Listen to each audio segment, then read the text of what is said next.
It'll say live on YouTube. There you go. Go ahead and refresh your feed, see if you can find the video. I got it. Let me go to YouTube real quick. Make sure we are live. Oh, good. It's working. Awesome. Yes. Right. There we go. All right, we are live. Welcome to Speculation Sunday. Today, we're going to have an amazing cast of awesome YouTubers for Speculation Sunday. This is going to be a jam-packed Speculation Sunday. We're going to have so many different commentary on different subjects. We're going to have, obviously, we're going to have Danny from Discover the Magic. Hey, guys. Another YouTuber. Definitely check out their channels. It's John Jr., and it's Adventures with John Jr. is his YouTube channel. And we're also going to have my good buddy Paul, Paul's Theme Parks Adventures. Hey, guys. All their information in the description of this video, so you guys could definitely subscribe, check out their content in the upcoming future. And by the way, the great part about the two people that we have today, they cover all the theme parks. They're not just one theme park, and that's why I feel like this is going to be a well-rounded Speculation Sunday with John Jr. and Paul. Yes. So we're going to wait a little bit to let all the people join. Thank you guys all for joining. I see, who do we got in the house? We got Frida, Aqua Bliss, Tiffany. Sarah. Hey, we got Sarah. Lori Jean, Sarah. Brittany Papa. Brittany Papa. Brittany. Hula Mama. Oh, Hula Heck yeah, Hula Mama. Damn, we got a Hula lot of Mama. fire in the chat today. Oh, wow. Alicia Thomas in the chat. And do not forget to hit them like button. Fire up them likes, everybody, once you join in here. So how was your week this week, Paul? You were Yeah, I was there all 5 days this week. It was pretty empty. Like, it wasn't too bad this week. We're going to talk a lot of downtown Disney. There's a lot to talk about this week. We already got a super chat here from Henry21. He says, woo! He said, hello, everybody. What's up, Henry? Thanks for the support, Henry. Thank you for supporting the fire, Henry. And how you been, John Jr.? How's your week been? I've been really good. My week, I've just been home, just trying to, stay safe, Also, I've been having, like, really bad allergies, so, like, I've been trying to keep away, from people, just in case, That's pretty much it. Yeah. Tell us a little bit about your YouTube channel, John Jr. So my YouTube channel is obviously theme parks, and I don't cover a lot of Disney because I'm not an AP member, and like I'm not very educated well enough about Disney, but I do a lot of Knott and Universal, and I'll cover like Six Flags sometimes, and I want to do more Disney, which is something I'm going to be doing this year. So hopefully I can make a couple more trips out to like downtown Disney and Buena Vista Street because I really wanted to go. But yeah, that's basically it. And also just like for 2021, since like we're not getting like too many updates from the theme parks, I kind of want to explore a little bit with my channel, kind of like go like places outdoors. So like things that you can do safely with like, family that you have in your own household. I think that'll be pretty cool. Oh yeah, Big Joe in the house. I was just gonna say we got Big Joe in here. What about you, Paul? Tell us a little bit about your channel. Well, it covers the main three, Knott's, Universal, and Disney. I mainly go to Disney though, just because I feel like that's where most of the changes happen. Universal's usually a little slower. Knott's, they were doing good, and then of course stay-at-home order hit, and then just constant merch updates at Downtown Disney. So I usually go there. It never ends. It never ends. All right. We got Janine Harris in here too. Heck yeah, we got a lot of it. It's getting bigger and bigger. What's up, Kevin? How you doing, man? We got Carlo in the house.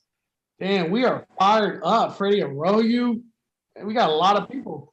Thank you, everybody. I know we're a little bit late on today's Speculation Sunday, but we're going to have an awesome Speculation Sunday.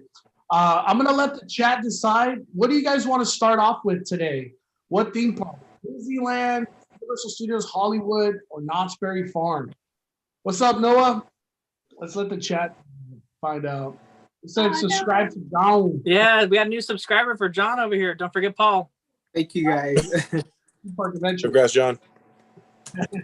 Thank you. Yeah, and do not forget to hit that like button, everybody. We got a super chat. Let the speculation begin.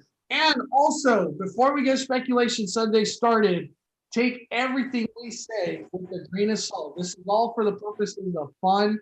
If we say something is verbatim fact, we will say it's fact. But for the most part, Speculation Sunday is all about having fun and take everything with a grain of salt. We got a lot of Disneyland. We got a couple knots. I say we start with Knott's because a lot of these people are saying we end with Disney because it's going to be the main topic of our discussion. Man, we're letting the chat decide, dude. They're saying Disneyland. To Paul too. There we go. Yay.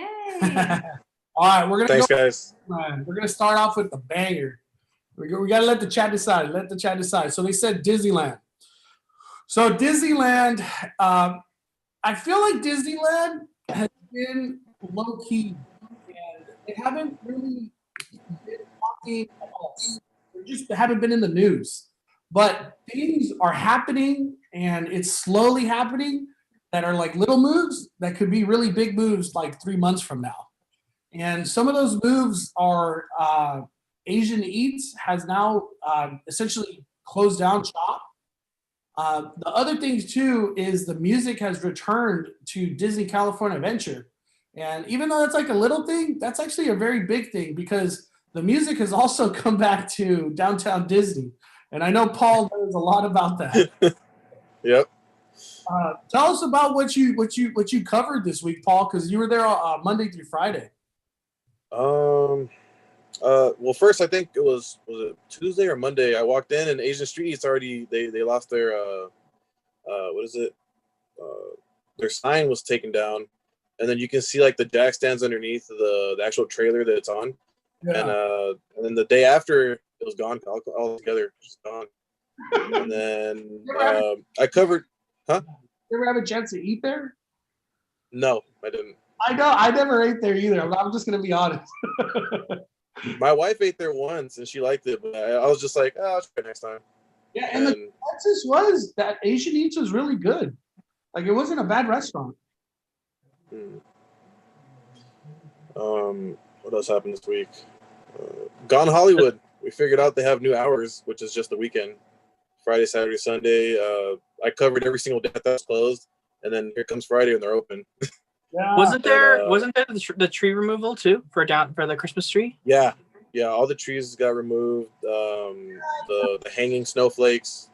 The Christmas tree's gone. Mm-hmm. I went yesterday, and I didn't even think of that.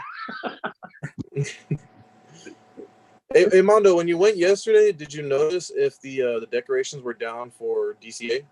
No, they were still up on Elias and Company. A lot of decorations were still up, but I think after today, it's probably gone. Oh yeah. Yeah. It's the last day that we'll see any resemblance.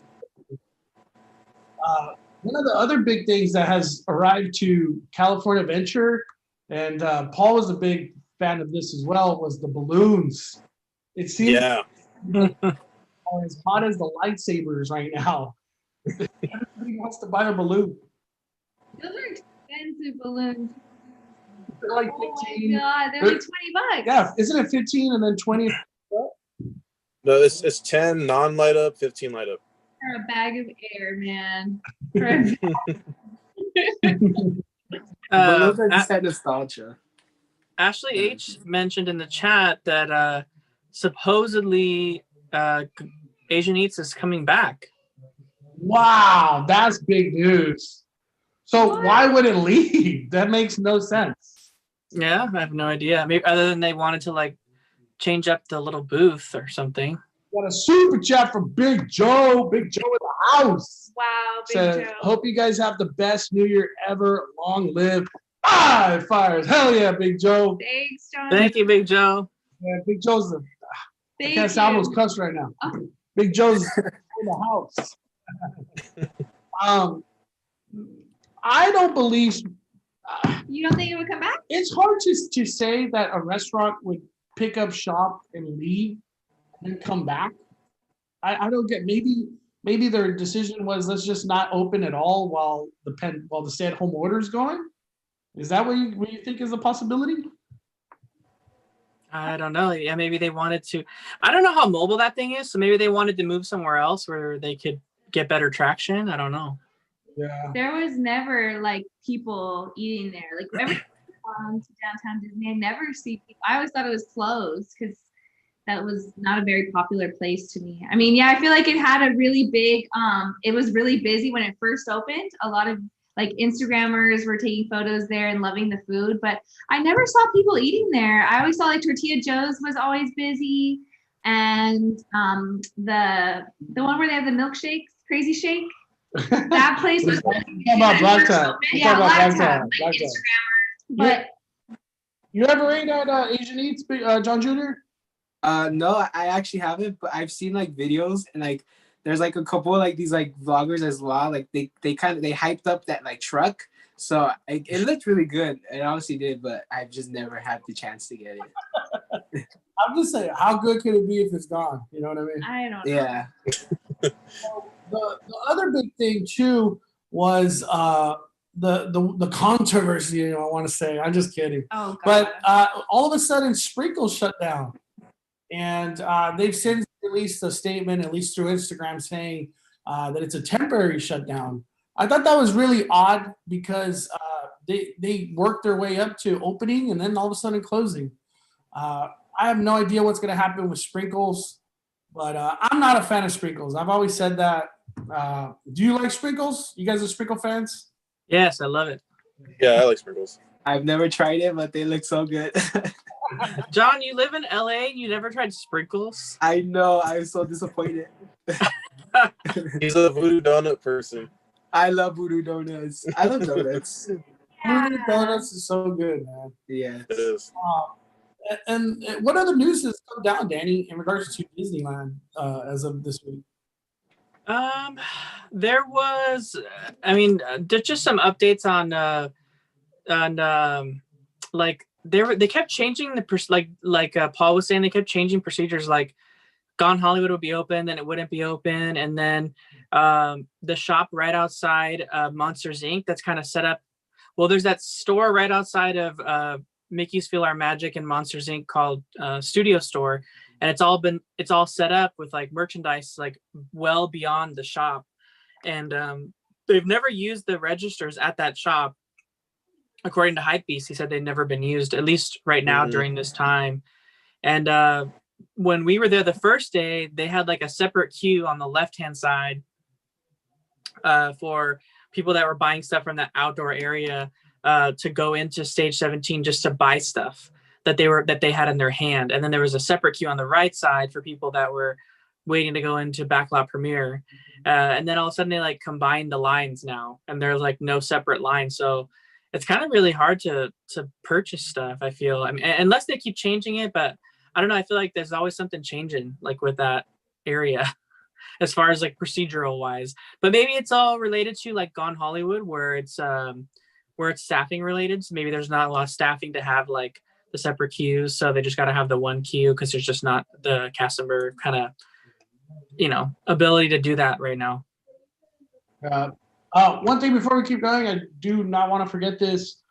James Gerhardt reminded, rest in peace to Tommy Lasorda, one of our favorite Dodgers of all time. He was a legend, and I always say that guy lived a good life.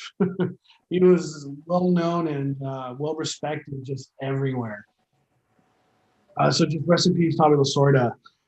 One of the things that I'm not a big fan of, and I want to get Paul's opinion, is the way that stage 17 has an entrance and exit. I think it's it's kind of becoming like piled, like a bottleneck, I guess. Oh. Because stage 17 was something you could fairly enter quickly and exit or enter like without even thinking about it. You just walk in. Now they made it where you have to go in through Monsters Inc. area. What do you think about that, Paul? I know when I went to Downtown Disney with Discover the Magic Danny, we actually had trouble going in, so we didn't even go because the line was too long. And they actually extended the queue line. Sorry, you kind of cut out. What happened? That happened to me yesterday. I looked at the line and I was like, dude, that's like 1 hour. Yeah, but this whole week I had no trouble just walking in.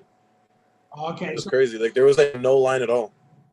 so it's probably just like a Friday, Saturday, Sunday, more people kind of thing. Probably, but you're right though. When you were able to enter through the by the ticket booth area, it was so quick. Like you'd probably wait like a 5-minute wait. Yeah, And the two entrances, like one on the ticket booth and then one in Monsters Inc. And now they Yeah. have the ticket booth, and you can only go in through Monster Inc. now. yeah, I feel like it's and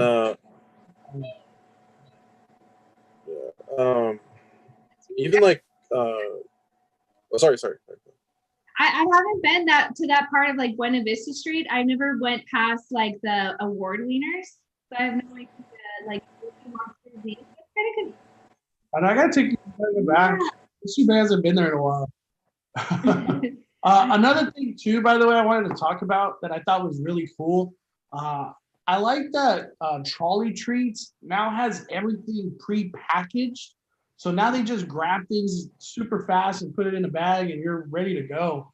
I don't know if Marceline's is doing that. Is Marceline's doing that too? Where everything's pre-packaged or no? Last time I was there was with you, and I don't remember them having everything packaged. Yeah, so maybe Trolley Treats kind of is doing the first step of that. But I like that they're doing that because it's just so much faster. Everything is packaged, and they just literally throw it in a bag and just you're ready to go. Instead of having to package everything once you order it. I feel like the system, it's just like more expedited now at Trolley Treats. All right. Any other topics you like to talk about, Danny? Well, we have lots of topics on Disneyland, but I think we need to come back after we're done talking about the other ones. You want to come back to? Okay, so we'll come back. Yeah. All right. Let's. The next big topic I want to get into is Knott's Berry Farm. For me, the only thing that I know of Knott's Berry Farm is that they're emphasizing now their curbside pickup and their chicken to go, and which is the whole marketplace of Knott's. Knott's, from what I know, they actually had an event planned for January, February. That was going to be some type of boysenberry event. I'm not sure what they were going to call it or whatever, but it seemed like they had a tasting event ready to go. Obviously, the stay-at-home orders just shut down everything. So it's like, I feel like as long as we have the stay-at-home order, all theme parks are just with their hands tied. They can't move forward. Mondo, where did you hear the information regarding that? I saw it on Orange County Register on the article that they wrote about the president of Knott's Berry Farm. In there, it's clearly said that they had an event ready for January and February. Oh, okay. John, did you hear anything in the rumor mill about something coming in January or February for Knott's? Not that I've read or heard, but I do know what he means, like by they're emphasizing a lot of like the curbside, because on the Instagram and Twitter they're doing a lot like come pick up, the preserves and like the chicken, like we're still having that, just come by. So it's pretty like, I don't know, it's just really sad because like Knott's has just they've been doing so good in 2020, and it's just like for them to get set back, especially like the Taste of Mary Farm. Like they didn't get to complete like that's the only event they didn't get to complete. So that's kind of like, it's sad. So I mean, I hope they can bounce. I mean, I know they can bounce back, but like I don't know when or like what's gonna come after.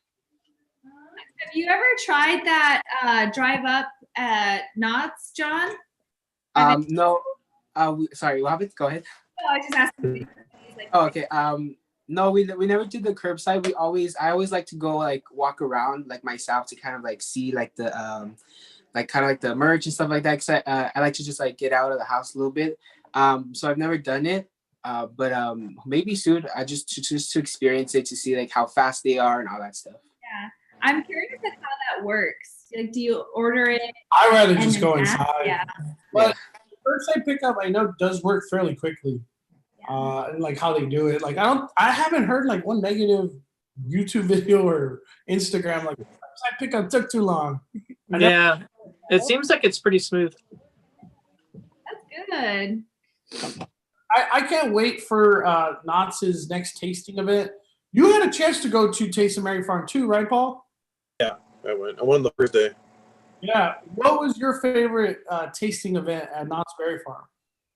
Tasting event. It's like a tie between what was it, Halloween and Berry Farm. Yeah, I mean those are the top two. What about you, John Jr.? Which one was your favorite? Wow, my favorite would have to be it'd have to be Taste of Halloween, just because like the immersiveness and like everything everything you got like at that event. It was like because it was like so new, because like like the Camp Snoopy trail, like the trick or treat trail, that was like one of like the highlights of like Halloween. Also, there was just so many like different interactions you can have with like a lot of the like the actors or the improvisers, like the scarecrows and like the trail, but also just like out like on the saloon, or when you like right when you get into Ghost Town, like that's always my favorite part about the events, is interacting with like the improvisers and the actors, because I love that, because like I mean they're there to to like interact with you, so I love like giving them like that, not like the attention, but I love to like kind of like mess around with it, like joke around with them. It's a lot of fun. So Taste of Halloween was definitely like my favorite. And an off-topic question for Mystery Bae. Ashley H would like to know if you used your Dyson air curler. I did today. Yeah, I did, and surprisingly, they've held. I'm honestly surprised they didn't. They've held all day and through the ocean. I know through heat. What is this Dyson? Give us. It's like a curling iron, but it like sucks your hair in to create a curl. It's really weird, but I was struggling with it for a while. Finally figured out. We got a super chat from Philip Meets Disney. Imagine if Downtown Disney did curbside pickup. You've been saying I've been saying that for like months, man. Yeah. I don't know why Disney doesn't do curbside pickup. I think it's mainly because they don't have space. At least for the beignets, like to do curbside pickup, like coffee and a beignet, Oh, that'd be so good. by the way, Paul, what the heck happened with your? I got a question. Oh my god! Got the total like. This is what it was supposed to look like, and then it looked terrible. The Wish beignets. Yeah, it was a bait and switch. For sure. Yeah. For sure. Good though, or like just it just seemed like a beginning at that point. They were okay. I just think they needed more of the almond glaze. I know Disneyland Foodie, she went there and she got like a side of it. Yeah. And so hers looked a lot better than mine. But I mean, the picture that they took, I don't know how they did that, but mine did not look like that. Like the sugar part looked okay, but everything else didn't. That's so sad. I would have been so mad. Straight up. And I couldn't even tell until I got to the car, because you're not supposed to like open anything there. Well, put it up till you get in the car. They should have just used like purple powdered sugar the way they do with the bubblegum beignets. Remember when we had the bubblegum? Like pink powdered. That's what they should have done, because then it just soaks up the glaze. Yeah. I feel like they would soak up the glaze. I think curbside pickup doesn't work because there's no parking. There's not enough close parking. And I don't think Disney wants to give up those spaces for people that paid for parking. Because if you do curbside pickup, you just come in and go. So I think Disney's not going to lose spots in the front for people that pay to park. And one thing, by the way, for Knott's Berry Farm is still free to park.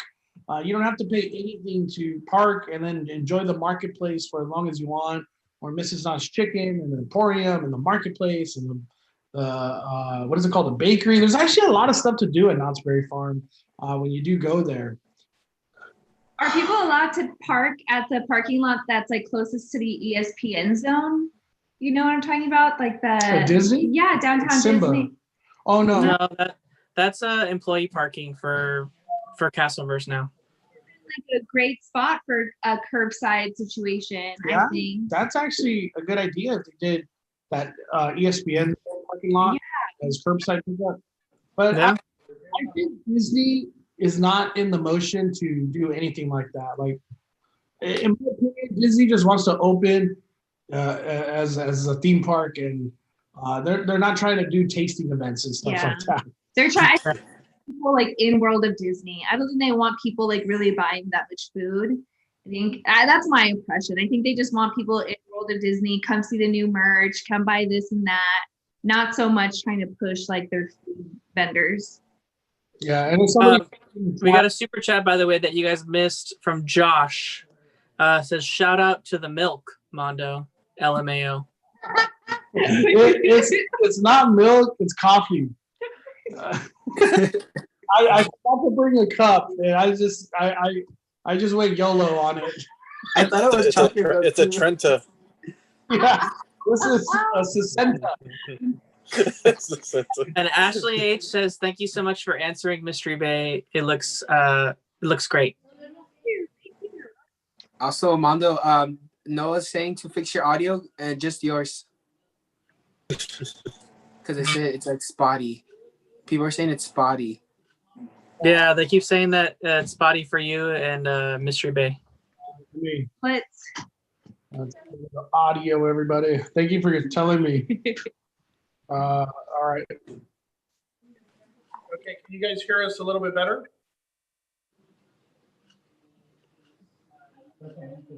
Can you guys hear me good or no? Hello? Yeah, we can. I mean, we can hear you. I mean, I don't know. It sounds we can- a little echoey, right? Or is it just me? Yeah, they can't even hear me. Wait, I thought you were talking to the chat. And we got a major super chat from Timothy AF. Oh, Timothy! Timothy, what did he say? He says, "Came to say hi to all of my favorite people. Can't stay long at work. Love you guys. Such an iconic speculation Sunday. Also, have you heard the idea of Avenger Campus being an extension to Buena Vista Street?" Oh, man. Whoa. That's where we'll talk about that. I guess we could talk about it now. My opinion, Disney would never do an extension into Buena Vista. They wouldn't extend Buena Vista into Avenger Campus.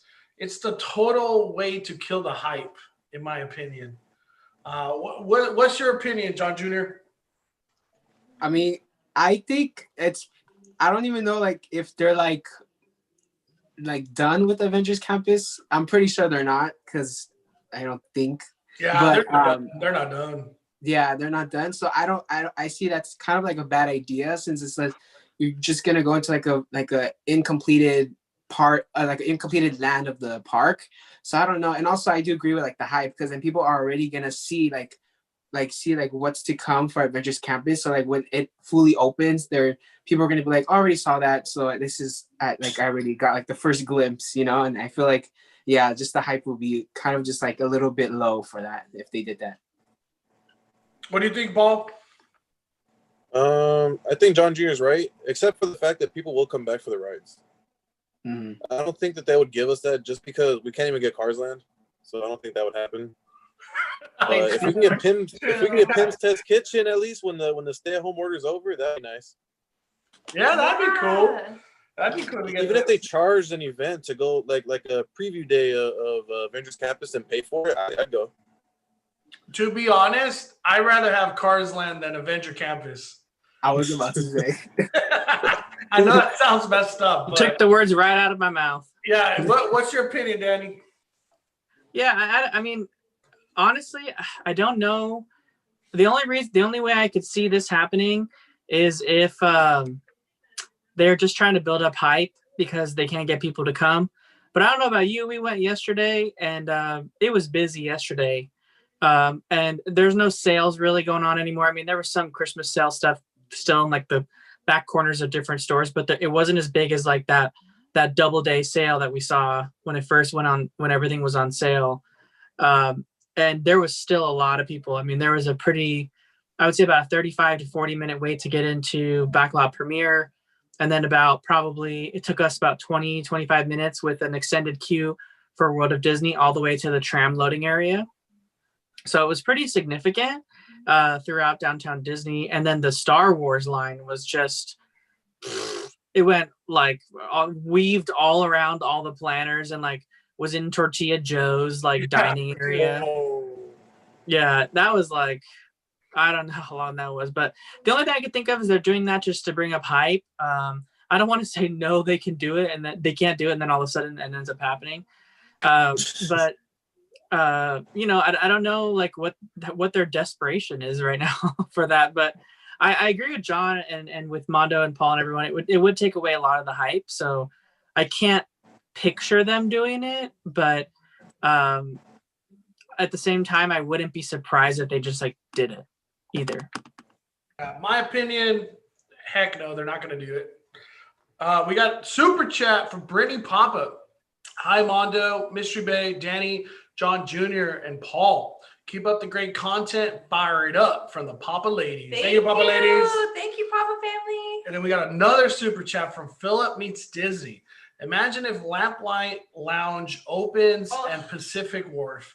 Done. You see, that's more where Disney wants to go. They do not want to kill the buzz of Avenger Campus. I feel like we will come back to Avenger Campus later in the show because we could talk forever about it.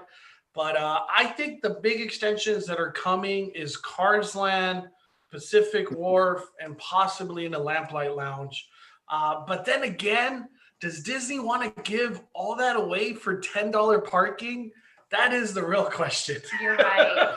Dude, that's what it is. I feel like Mickey Mouse is not about giving things for free. Yeah, they're not. We got another comment from Danielle Rucker that says, I agree. Looking good, Mystery Bae. Foundation on point. Thank you. Thanks, guys. Mondo's been pointing out like the nice comments I get. So thank you so much. Thank you. You guys really believe that Disney is going to give away that much to Lamplight Lounge for $10 parking? No. I don't think so. What do you think, Paul? Could it happen?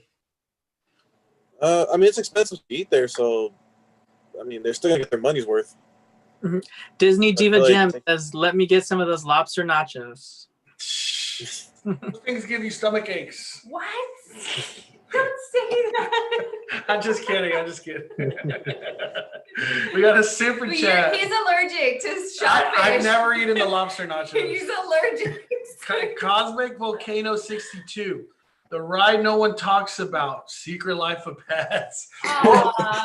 We will get into that. We'll get into that. I don't even back at Disney. John Jr. has a lot to say on that. For Knott's Berry Farm, I just want to get some speculation out there. Let's dive into this. Do you think Scary Farm could happen this year? What's your guys' opinions?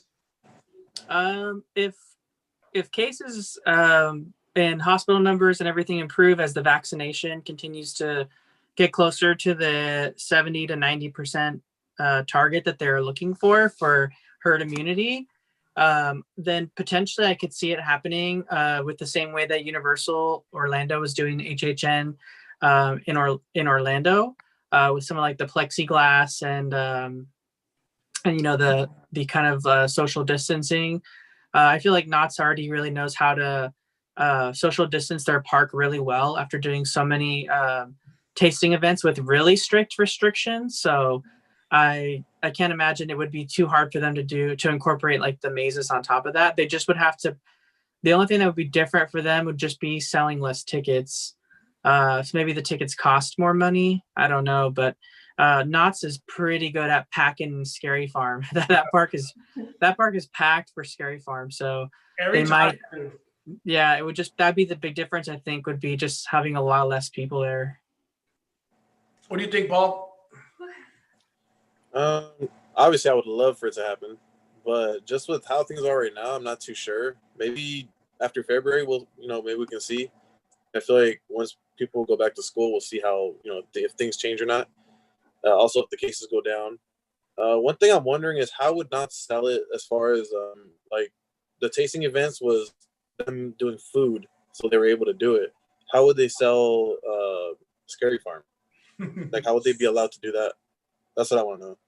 That's a tough one, man. And that's like the golden question is can Knott's clearly open it as a horror, like a Scary Farm type of event, or is there going to be like some twist, like Taste of Mary Farm?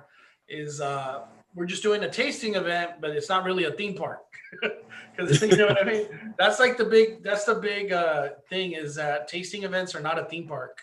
It's just a tasting event. I think with all my heart, I hope regulations become less strict when it comes down to October, September time period, because I think as we speak right now, the regulations when it comes down to the Rona are at the highest and strictest it's ever been.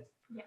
Because the stay-at-home order shut down all theme parks completely, pretty much.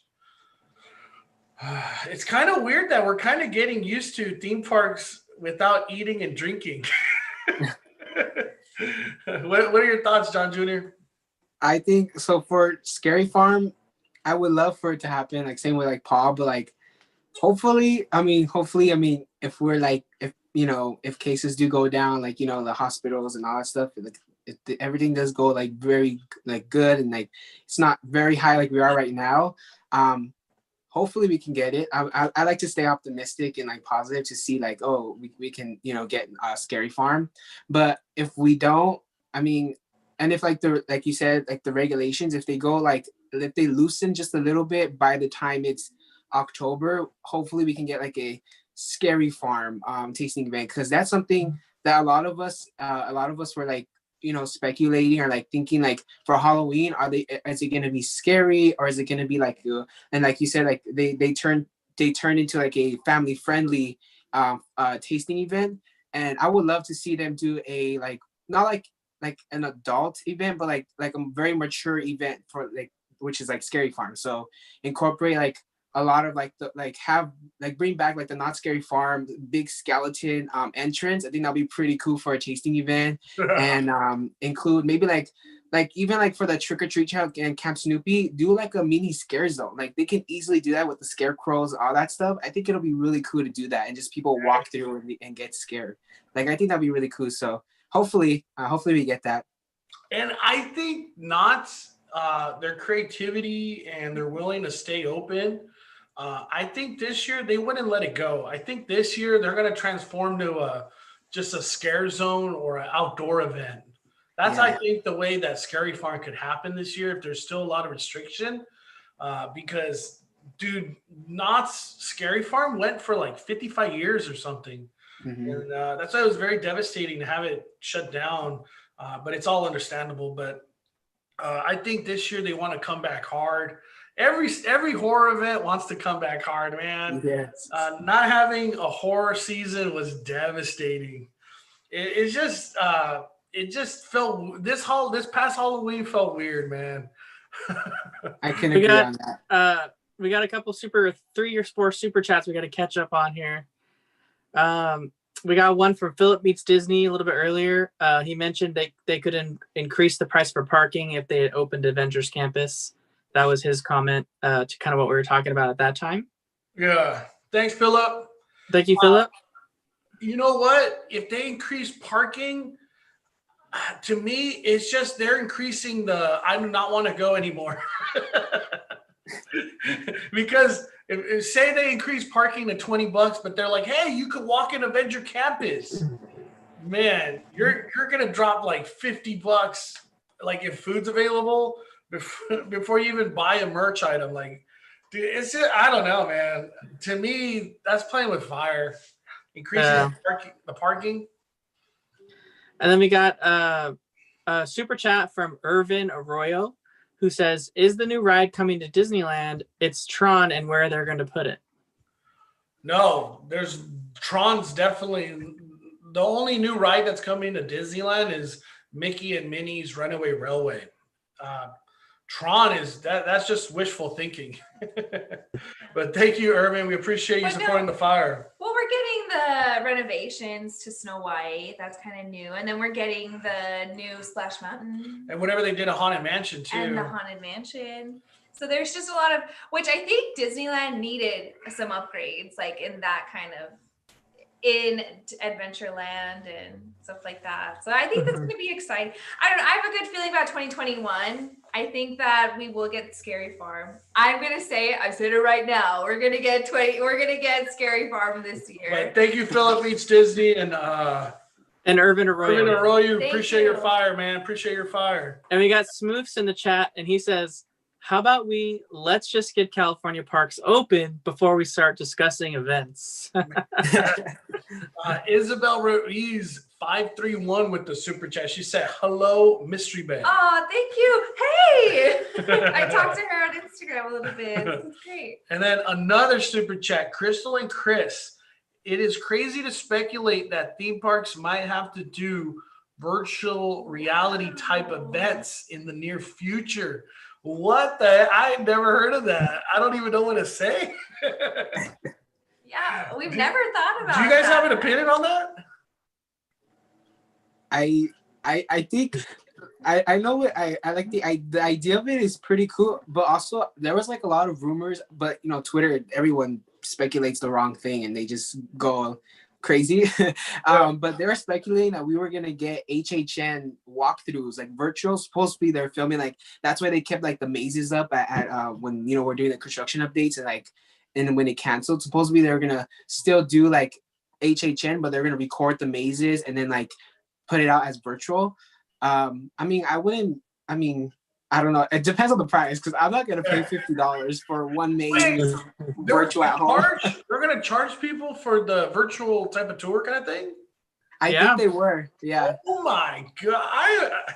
I get it, but damn, I don't know. Would I pay $50 to see all the Horror Night mazes?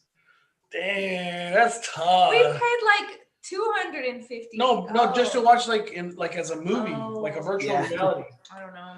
Dang, I don't know. What I don't understand is we have escape rooms. Escape rooms are open, so why can't we have some Horror Nights mazes? That's one thing I want to say right now. Escape rooms are possible. Freaking Horror Nights, Scary Farm, all that should be able to run, man. Yeah. Because escape rooms are like kind of like very close to a haunt, per se. Like at least the horror escape rooms. I've only done one horror escape room, which was Noah's, which was called Zoe. I just want to give them a plug because that is a terrifying escape room. Have you guys ever done escape rooms? No. I've actually done 3 and I did it with my friends and this was like I was gonna say, John, you live in like the area of all the escape rooms in LA. Wait, which one did you do, John? Which one did you do and which one was your favorite? We went to this specific escape room like place and it's called 60 Out and there's like 4 different escape rooms all in that one building. So we did 3. So it was like a cartel. We did one where it's a horror one. It's Amityville. And then we also did Hyde Circus. So it's kind of like a circus themed. It was really fun. And my favorite one would have to be Amityville because it was so crazy. We were just scared because it was so dark. Was it chainsaws? No, it was nothing like crazy, like, you know, live actors. It was just like a lot of scary noises and like jump scares where things would pop out and you wouldn't know because it was really dark. So you have to have like that, like a singular candle, and that candle was so dimly lit, like you didn't even know what where the numbers are and all that stuff. And we were just that was like our scare one that we went to, but there were actors in the room trying to scare you. Oh, yeah, I probably wouldn't make it out. Hey, escape rooms low key are scary as hell, man. They are scary. And I'm not easy to get scared, but I was scared when I did Noah's. I think it's funny that they give you like a dim little candle to hold. And it's like, so little. It's like this big. You're like here's the Tamagotchi. Go save yourself. All right, that's it for Knott's Berry Farm. Let's fire up Universal Studios Hollywood. We got a super chat too from Cameron Senya. Super chat, Cameron Senya. She says, "Hey everyone, I subbed to Mondo about 10 months ago. Your channel brought much needed positivity, and I'm happy to see your channel grow." Damn, appreciate the nice comment, Cameron. I appreciate you for being subbed, man, for so long. The future is bright, my friend, but sub to these people too. Discover the Magic, Paul's Theme Parks Adventures, and Adventures with John Jr. Definitely check out their channel as well, Cameron, but thank you for supporting the fire. For Universal Studios Hollywood, I will tell you right now, there's nothing going on. Nothing. The big news actually was broken by John himself. Yep. With the update. Let us know what happened, John. Yeah, so I think it was last Sunday or 2 Sundays ago. I took a trip out there because I wanted to get a large donut, and that was specifically why I went over there. And then I go over there and I'm walking like down where like the Dodger stores and all that stuff, and I look and I'm like, I didn't notice any lard lad stand. So I was like, okay, so there's no lard lad donut stand. So maybe they put it away because like they're not doing it. No, they're not doing it today or specifically or whatever, or it closed. So I was like, okay, so I just, because I went to go film. So I went to go film like the new stores because I haven't been in there yet. And then one of the team members, they were like, oh, so she was like telling us everything about like the inside the new store, like what they have and like the deals and stuff. And then the last thing she said was, and this is our last day for the Lard Nut Donuts. And then after we're like, I like kind of like it did a double take. I was like, what do you mean last day? And then she explained to us that there's a last day and that the Lard Nut Donut stand was taken down because the health officials or health department had to told them to take it down because of like labor issues and stuff like that. And like she was just like giving us her opinion about like what she feels about like them shutting down the donuts and stuff like that. And it was very odd, and I was kind of confused, but then I looked and Butterbeer is still selling, and I was like, wait, but like I don't really get it. So I was just like, that's the big one. I still don't get why it's being sold is Butterbeer. You're gonna wait to drink your Butterbeer till you get to the car, but if you put a lid on your Butterbeer, it just spills everywhere. It foams out. Yeah, Butterbeer is a weird one that I'm still shocked that they're selling. City Walk, me and Paul were actually there for the opening of Lard Lad Donuts. So, and that was only like 2-3 weeks ago. So that's why to hear now that Lard Lads is gone, it's like, dang, it's just, I think we're about to see some dark days coming to City Walk, in my opinion. Some of the rumors that I heard for City Walk is if things don't start picking up, they could possibly go into Friday, Saturday, Sunday only. Those are the only days that they're going to be open. Which that would be very sad because that's going to affect all the businesses that City Walk provides for. But if things don't pick up, it could go that route. That's another thing too. I heard is Disneyland could possibly even go into that route where if things don't pick up, they're just going to be a Friday, Saturday, Sunday thing too. As long as we're in a stay-at-home order, and that's specifically with the stay-at-home order being the cause of that. We got a super chat from Philip Meets Disney that says, what would it take for Universal and Knott's to have to start charging for parking? Rides opening.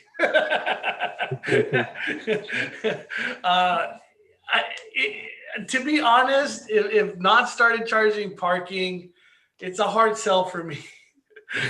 And it's nothing against Knott's. It's just I gotta pay $10 before I get my Mrs. Knott's chicken. That sucks. Curbside, man. Curbside. I'll be curbsiding at that point. Curbside. and that's when you start to see the curbside pickup just being jam packed with a bunch of cars.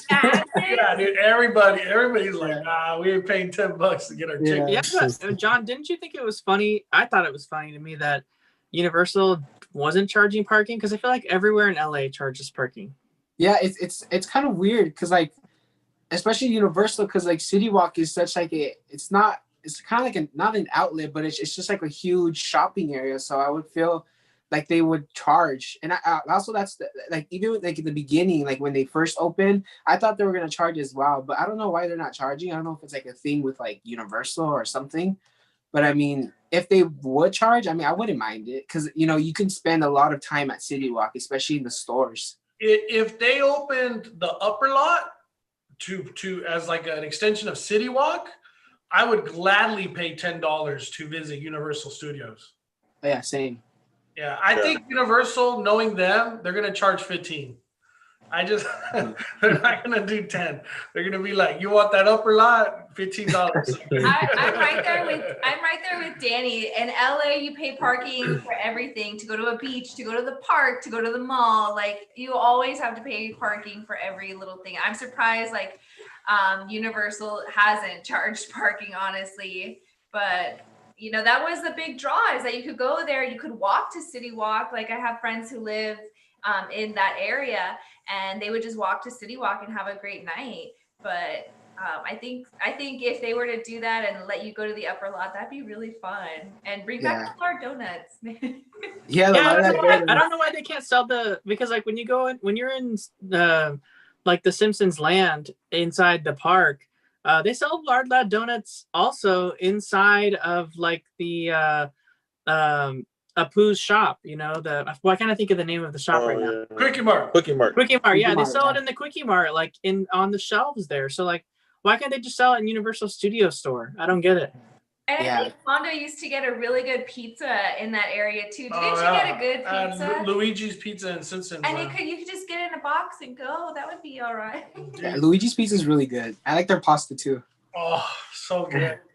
So like you know what's crazy to me? When I look back at all the theme parks and all the adventures I've had, as much as I want to always say like Disneyland's the best, like I freaking love Universal Studios Hollywood, and I love Knott's Berry Farm. Like so many memories and friends and just good times I've spent at all theme parks in general. But Universal Studios grew on me a lot.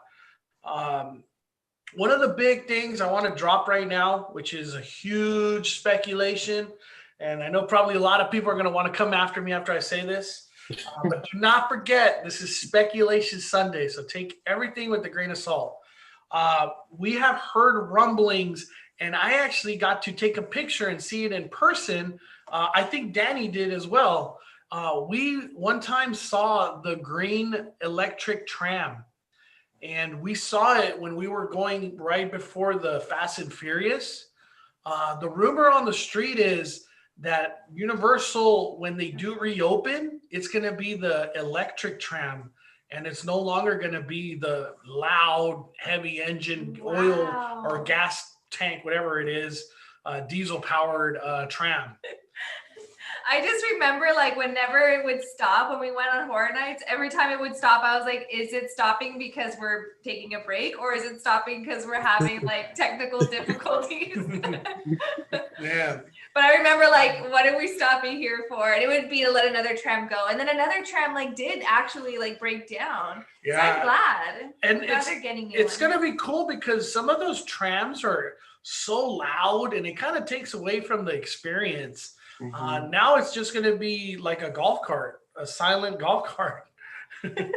And I feel like those electric trams will also help with like filming because there's a lot of filming going on, even like during like daily operations. And those trams are really loud. So now I feel like the reason why they stopped is because it's so loud that they can hear it like when they're filming. So I feel like it'll help out a lot when we're actually in the studio tram and like with like there's filming going around, maybe we might not have to stop.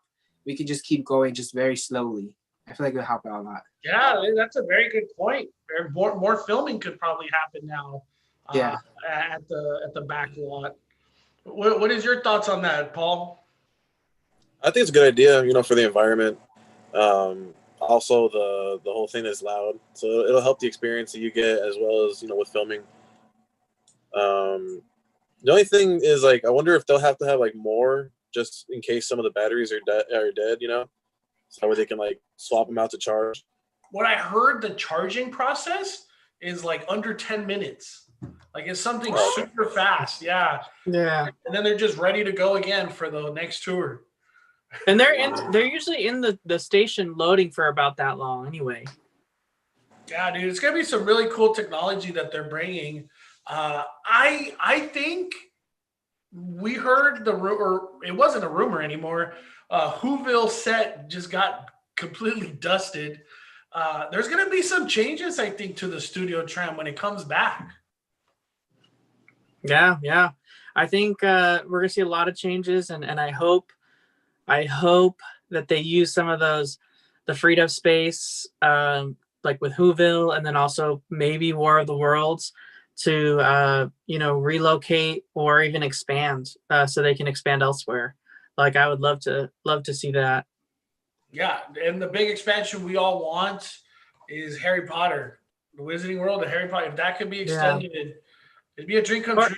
Or I would even be happy with another soundstage that almost is exclusively used for HHN, like with Halloween Horror Nights in Orlando. So they have like a year-round soundstage that they can use to create like a one like bomb maze. That's like this like really good maze that's indoors and not affected by weather and stuff like that. We got a super chat from Sith Fire 77. Will Disneyland open on its birthday? Damn, that's a very good question. Because didn't Disneyland try to open on its birthday last year? Yeah, and they got petitioned to don't do it. Can you believe that people petitioned for Disneyland to stay closed? That was crazy.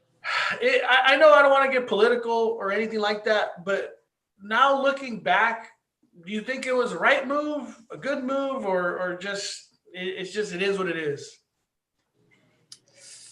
I don't know. I feel like yes, because I mean look at us. We actually got set back now, and I feel like what would have happened if we were able to be inside? Like, let's say the park was like operational, kind of like Florida. You know how they first started out with like limited capacity. I feel like what would have happened? Like, what kind of were there be cases in Disneyland? Like, were people gonna catch it at Disneyland? So I feel like it was a very responsible decision on Disney, because then like you've always said, like Disneyland always gets the backhand in the media. Like they're always like this and this and that. Like they're always the first park to, like, if something bad happens, they're always the first one to get headlined and stuff like that. So I feel like it was a good decision. I feel like yes, like not yes and no. It's definitely a yes. Yeah, I agree with John Jr. It would have looked really bad come like the November, December time, with cases being the highest it's ever been. It'd have been like, and Disneyland's open. Yeah. What do you think, Danny? I think it was the right decision for them to not do it because of optics. Like John was saying, optics are really important, and regardless of whether or not it was actually safe with how they're planning on doing it, it just most people wouldn't think it would look good, or wouldn't agree. Like a large population, even if it was just like half of the people, wouldn't want it to be. So then you could potentially have like protesting and just really negative press, and it would always like it would always just be kind of like a point of negativity. And I think it would be harder for them to recover from that than it would be to actually have to stay shut down. So what do you think, Paul? What's your opinion?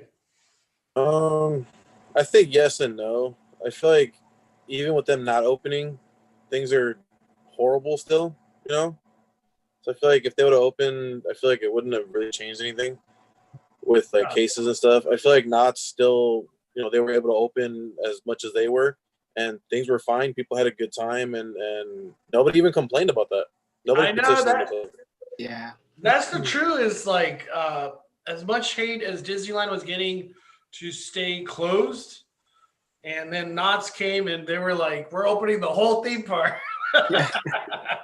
and we're gonna have these tasting events every month, pretty much. It's just so hard. It's so hard to say. The one thing I always feel like I cut some flack for this. They keep telling us stay home, stay home, stay home. What has happened with people staying home? And then a lot of people always want to say, but there's this big crowd that always ruins it for everybody. But the thing is, we keep getting told to stay home. How about we go out and not be in groups? I think groups should be what should be not allowed. Grouping, because that's the big fear is groups, right? And letting people go out and earn their living and give back to trying to live a life and deal with this as something that like is part of our lives now. But it is what it is right now, and I don't know. I think just staying home obviously has not been the answer. That's just my opinion. A lot of people are asking Mondo what he's sipping on. They're worried he's drinking a gallon of Coke. No. You guys, like even my sister is like texting me about this. Yeah, Yeah, like they're like, just stop drinking He's this like- coffee, whatever you're drinking. No, what happened is I didn't bring a cup. I didn't think about it. My sister's like, he gets sent so many cups, he couldn't grab one. But we got a super chat from Cosmic Volcano 62 who says, "Oh, what about the new Indominus Rex animatronic?" Man, I'm just gonna say it again. That thing exists. It's there. That's the big rumor. I have no idea how it's going to interact or what the heck the end scene is. But I've been saying it over and over and over. There's going to be a full body Indominus Rex. The Indominus Rex that we originally saw that was just a neck, that will be reimagined in Predator Cove. I'm not going to tell you where it's going to land because that takes the fun away from it all. But it's going to be arriving in Predator Cove.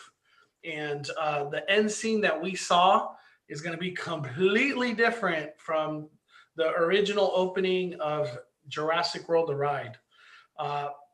In my opinion, I think Jurassic World: The Ride, once we finally get this second version of the ride, it's going to be the biggest news in theme park history until we get Velocicoaster. I think it's going to be crazy to think that the best rides in the world right now are Jurassic World: The Ride, the Velocicoaster, and Hagrid's. Disney's not even in the top 3. I couldn't even think of one Disney ride that could be in the top 3. I would say Tron probably, but I don't know.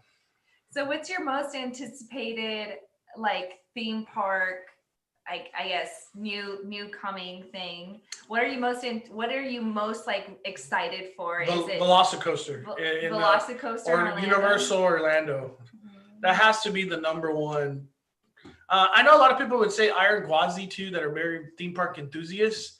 But to me, I'm a Jurassic World fan. So to have a roller coaster themed after raptors, my gosh, it's a dream come true. Yeah. I'm most excited about the Mario Kart attraction. Yeah, Hands down. me too. Well, we will find out what it looks like come February 4th is the grand opening, unless there's any setbacks in Universal Japan. It's going to be a very exciting time come February 4th. We're getting closer and closer, everybody. I know John Jr. I know there's some new footage that leaked today over Super Nintendo World and Universal. Did you happen to have a chance to look at any of that yet? No, and I was going to too, but I saw the notification. I was like, oh, I can't. To ask you guys, do you guys think there's going to be 2 rides at a Mario Kart, or not Mario Kart, Super Nintendo World Hollywood? I don't think so. Me neither. What do you think, Paul?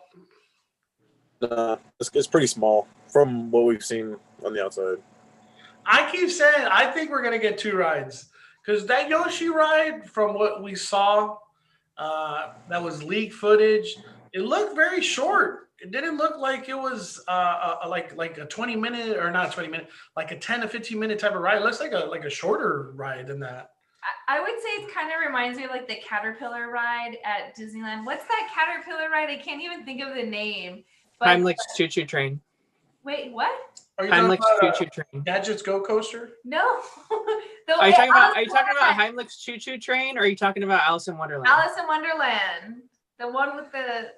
It's not a Caterpillar. By the way, Alice in Wonderland is low-key one of the coolest rides at Disneyland. Hands down. Yeah, that ride's incredible, man. I think it would be like similar to that. Like the Yoshi ride would kind of be like that one. Just. All right, I think we're done with Universal Studios Hollywood. I want to wrap around back to Disneyland, though. What is it that you wanted to talk about, Danny? Well, I wanted to get John and Paul's opinion on some of the news that was coming out. So obviously we saw Asian Street Eats go, and whether or not they're coming back again. Like people were posting on Instagram, and like Ashley H had mentioned in the chat. That's neither here nor there. But what I was saying was Disneyland had originally closed and kicked out every tenant of that area of downtown Disney to make way for their new hotel, which they ultimately ended up not building and canceling. So what do you think Disney's next strategy is?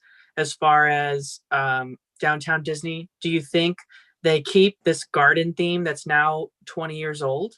Or do they change the whole look and feel of downtown Disney to something more upscale, like a Disney Springs? Paul, like, what are your thoughts on that first? I wish they would do that. Yeah, straight up. I wish they would make it look a little bit better, because I've seen videos on Disney Springs and it's amazing. It's so big. They have like the giant like lake water area or whatever with the fountain, and it looks really good in my opinion. And then the stores they have, they're like really high end, whereas like, you know, we have like the World of Disney, you know, and like a lot of Disney owned stores to like shop at, besides what is it, Curl Surf, and what's the other one? Ray-Ban. Sugar Boom, California Soul. Sugar Boom. Yeah, they have more stores to shop at. Like it reminds me of like the Block almost at Orange. Yeah. There's like a lot of stores there. Yeah, I feel you.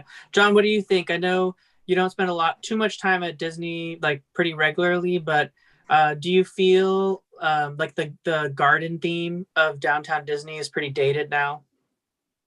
I feel yes, it's pretty outdated. And like what Paul said, like seeing videos like out in Disney Springs, it looks like more like modern and kind of like it doesn't feel like it's still Disney, but like they have so many stores that are not Disney, so it makes it feel like you're shopping at like another, like just a regular mall or like an outlet. So I feel like it'll be pretty cool to kind of add that touch into downtown Disney, so it won't feel like you're so much at like a Disney theme park shopping area. So I feel like it'll make it more like refresh, and like maybe it can draw more. I mean, as already more crowds already go to downtown Disney, but I feel like it'll draw even like non-Disney fans who don't go to like downtown Disney because it's like too Disney for them. I feel like it'll be a really cool, just like a little, like a refresh moment for them. Yeah, I agree with that. Yeah, I mean, I feel like their original intention of the theme of downtown Disney was really lost on a lot of people. I don't think that people really knew that the whole entire theme of downtown Disney was like a walking garden, and that you were literally walking through a garden, and for the most part, you can't even. I didn't even know there was a theme. Yeah, for the most part, you can't even catch. For the most part, you can't even really catch the theme unless you see it from above. If you guys want to look again, I always send you guys to Google Earth or Google Maps when we're ever on here. But if you look at downtown Disney from above, you can actually see the pathways have vines in them, and then the planters are the leaves of the vine. And downtown Disney is one giant vine, and all the different planters are leaves off the vine, and like the shops are like, you know, with it's just like originally. The way that the buildings looked when downtown Disney first opened, it kind of had that contemporary garden feel that they had. But then over time, as they got new tenants and the buildings changed, it kind of lost its theme. And I feel like the big giant leaf planters really block a lot of things now more than they actually add to the flow of downtown Disney. They're a lot of times in the way from trying to make cues for things. They're not really all that comfortable to sit on, in my opinion. And the shape of the planters really limit what they can do as far as decorations. I get the original concept they had, but I just feel like it's so mishmashed now that doesn't really work anymore. So Super chat from Cosmic Volcano 62. I can't wait for the Star Wars Hotel and High. I think it's talking about Star Wars Hotel and Walt Disney World. Yeah. Who knows when that'll be done, but we appreciate the fire, Cosmic Volcano. To talk about downtown Disney, I actually did a YouTube video on it not too long ago, talking about who really needs the renovation, downtown or Tomorrowland or downtown Disney. And in that video, I was saying downtown Disney's actually the one who needs a lot of help. And yeah. When we talk about ESPN Zone being closed now for a long time, Earl of Sandwich closed for a while, Rainforest Cafe is still closed, AMC is still closed. That whole section, end section of downtown Disney has been devastated. Yeah. Like ESPN Zone is still that Instagram pop-up. That's what it still looks like in there. Yeah. And I was gonna do a video with Danny soon, talking about the devastation that the hotel that was supposed to come to Disneyland Resort, it never came and it got canceled. Disney has never recovered from that, in my opinion. Do you guys remember that the hotel was supposed to come to Disneyland? Yeah, that was why I thought that they would go for more of a upper end, high like high end shopping experience if they had gone through with that renovation. Because if you look at the concept art of the new Disneyland hotel that they were planning on building right there around the monorail station, the whole bottom floor of the hotel, the actual ground level, was actually shops. So it continued.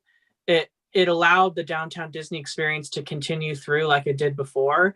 But the hotel was basically essentially sitting on top of it because it started at floor 2 and above. But the shops that were there and the artwork looked like you could almost make out the word Coach and like Louis Vuitton or something like that. Like that's how they looked when you looked at the concepts of the artwork. And so it looked very similar to like a high-end mall. So that's why I was like, oh, maybe they're gonna finally do downtown Disney into a better experience. But yeah, these new parking kiosks and stuff like that, if they want to make downtown Disney a destination, they really need to add more table service dining for the future when that's more allowed. They did a great job with Black Tap and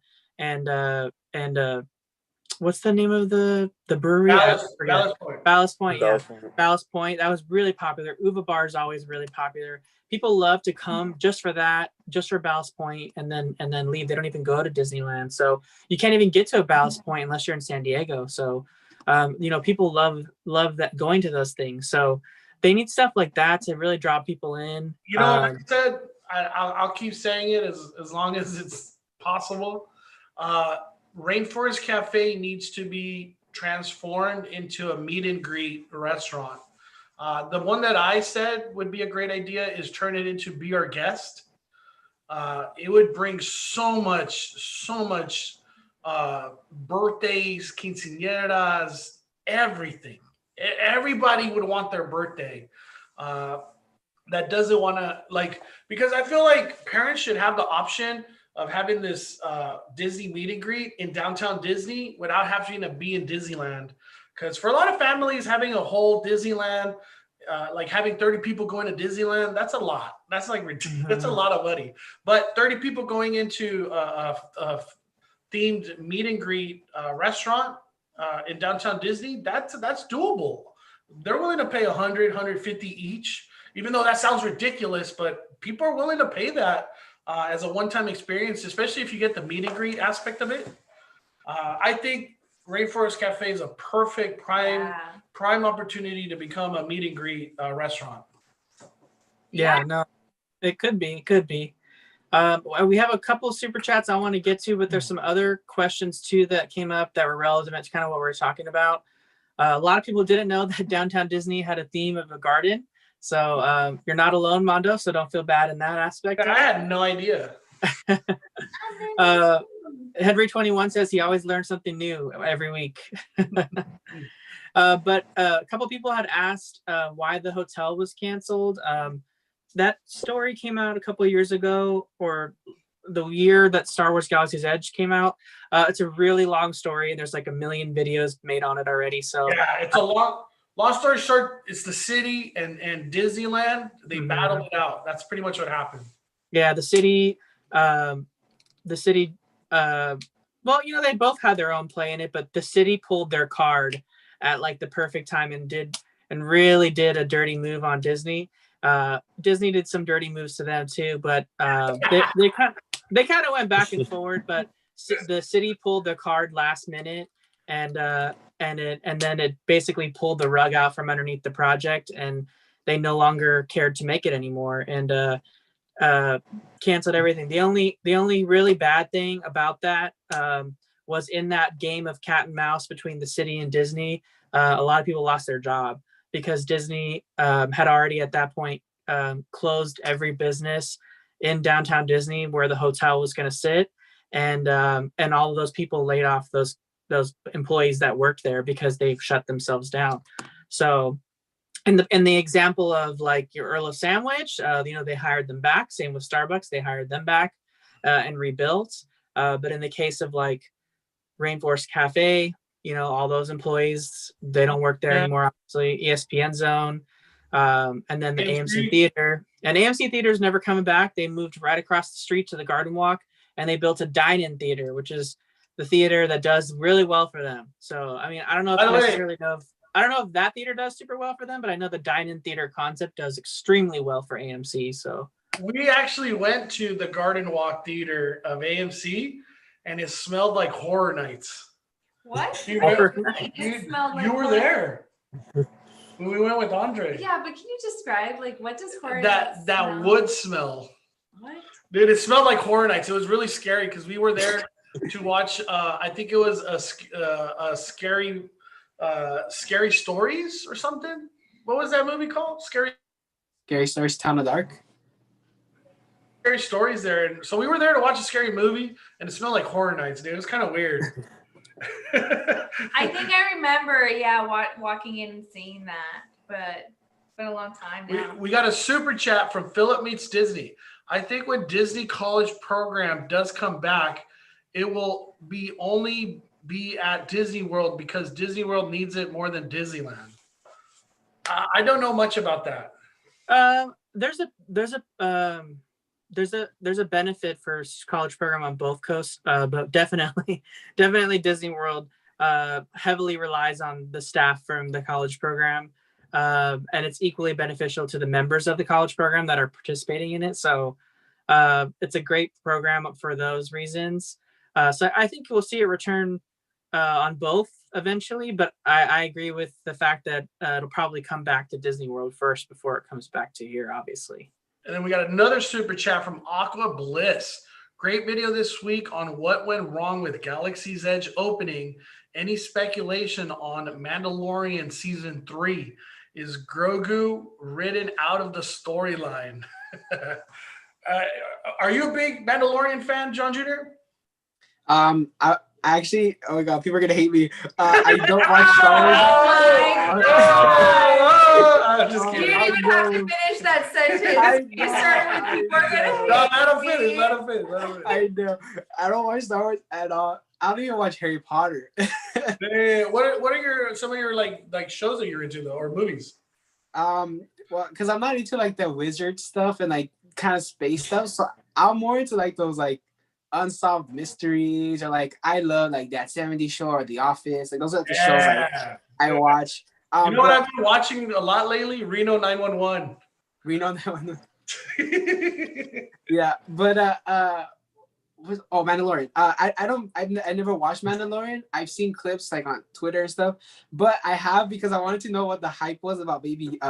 He hasn't. Oh, well, I'm not gonna say name because what people haven't watched it, but Baby Yoda. Baby Yoda, and I looked up like best moments of Baby Yoda in season 1 and 2, and I watched it. Why is he so adorable? Why? I know dude. Baby Yoda has just taken over the world, man. For real, it's crazy. What do you think, Paul? Has he been written out of season 3? I think he'll make a small visit, or like he'll be brought back like in a small way. I think. I really hope that they kind of do like cut scenes to like Luke Skywalker and like Grogu and like how their training's going and stuff, and not because they got to give people that Grogu, otherwise they're gonna be missing Grogu. There's no Mandalorian without. This is my personal opinion.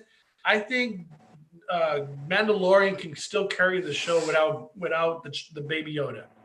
I think he can still carry the show. His storyline is so badass. And his storyline is gonna like arc finally with the dark saber and how that whole storyline is gonna play out. I think the way Grogu gets brought into season 3 is like Danny says, like maybe cutaways in a Luke training him, or Luke whatever adventure they're going off into. I don't think Grogu or the child is gonna come back in the timeline of the Mandalorian, but it's gonna be just like I think what's going to happen at season 3, how they announced the Boba Fett, the Book of Boba Fett, they're going to announce Luke Skywalker and Grogu's adventure, whatever they're going to call it. I think that's when they finally announce the Luke Skywalker spinoff that everybody in the world would dude, it's going to be the most hype moment in the world if they announce that. Because everybody wants the Luke Skywalker, the child spinoff show. Like, that show is going to be crazy if it ever does come to fruition. Yeah. And we got another super chat from Carla Arciega. He says, "Hey, Five Fires, have you ever thought of contributing content through a podcast? Maybe a good way to reach out to a different audience." We have thought about it. We thought about doing Speculation Sunday into a podcast. The thing about podcasts, I love podcasts. I love the format. It's just one of those, like, the time and the work that goes behind it. It's a lot. It's a lot. But we'll definitely consider it in the near future, because a lot of people keep asking. I would love to do a podcast. I want to do a Star Wars podcast. I feel like I could go on all day talking about Mandalorian and like Star Wars and like different ideas that it could become. Yeah, into. we actually thought too of a way to help bring a value to Mondo's Patreon subscribers. So maybe the podcast is only for the Patreon subscribers. Yeah, we're working on it. That'd be cool. We're working on it. Was there another super chat? But thank you. There's another one from Philip Meets Disney. We're gonna see Carlo soon when we go to Vegas. Ah, Carlo. We're gonna see you in Vegas soon. I don't know when, Carlo. but like we're soon. I know it like 2021. Took me a second to register. It Carlo always takes us a while. is one of our good friends in Vegas, man. Yeah, well, we're gonna see you soon. I promise. We got another super chat from Philip Meets Disney. Disney World just built the new housing complex Flamingo Crossing for the Disney College, so they can increase the number of people they accept. Philip, I'm gonna have to give it to Danny again, because this Disney program stuff, I don't know. I just don't have any knowledge other than a lot of changes were made of people being let go last year. I think everybody got let go. To be honest, it was very devastating. What happened? They just ended the program early, and then they ended the program. Yeah, so people didn't really get to complete their program. But no, the Flamingo Crossing is just essentially, if you're familiar with college program on the West Coast or the East Coast, some of the participants in the college program can choose to do housing as a part of the program. And essentially, Disney takes a little bit of money out of your paycheck for the housing needs. So that if you're coming from out of state to do the college program, while you're here, you can stay in their housing.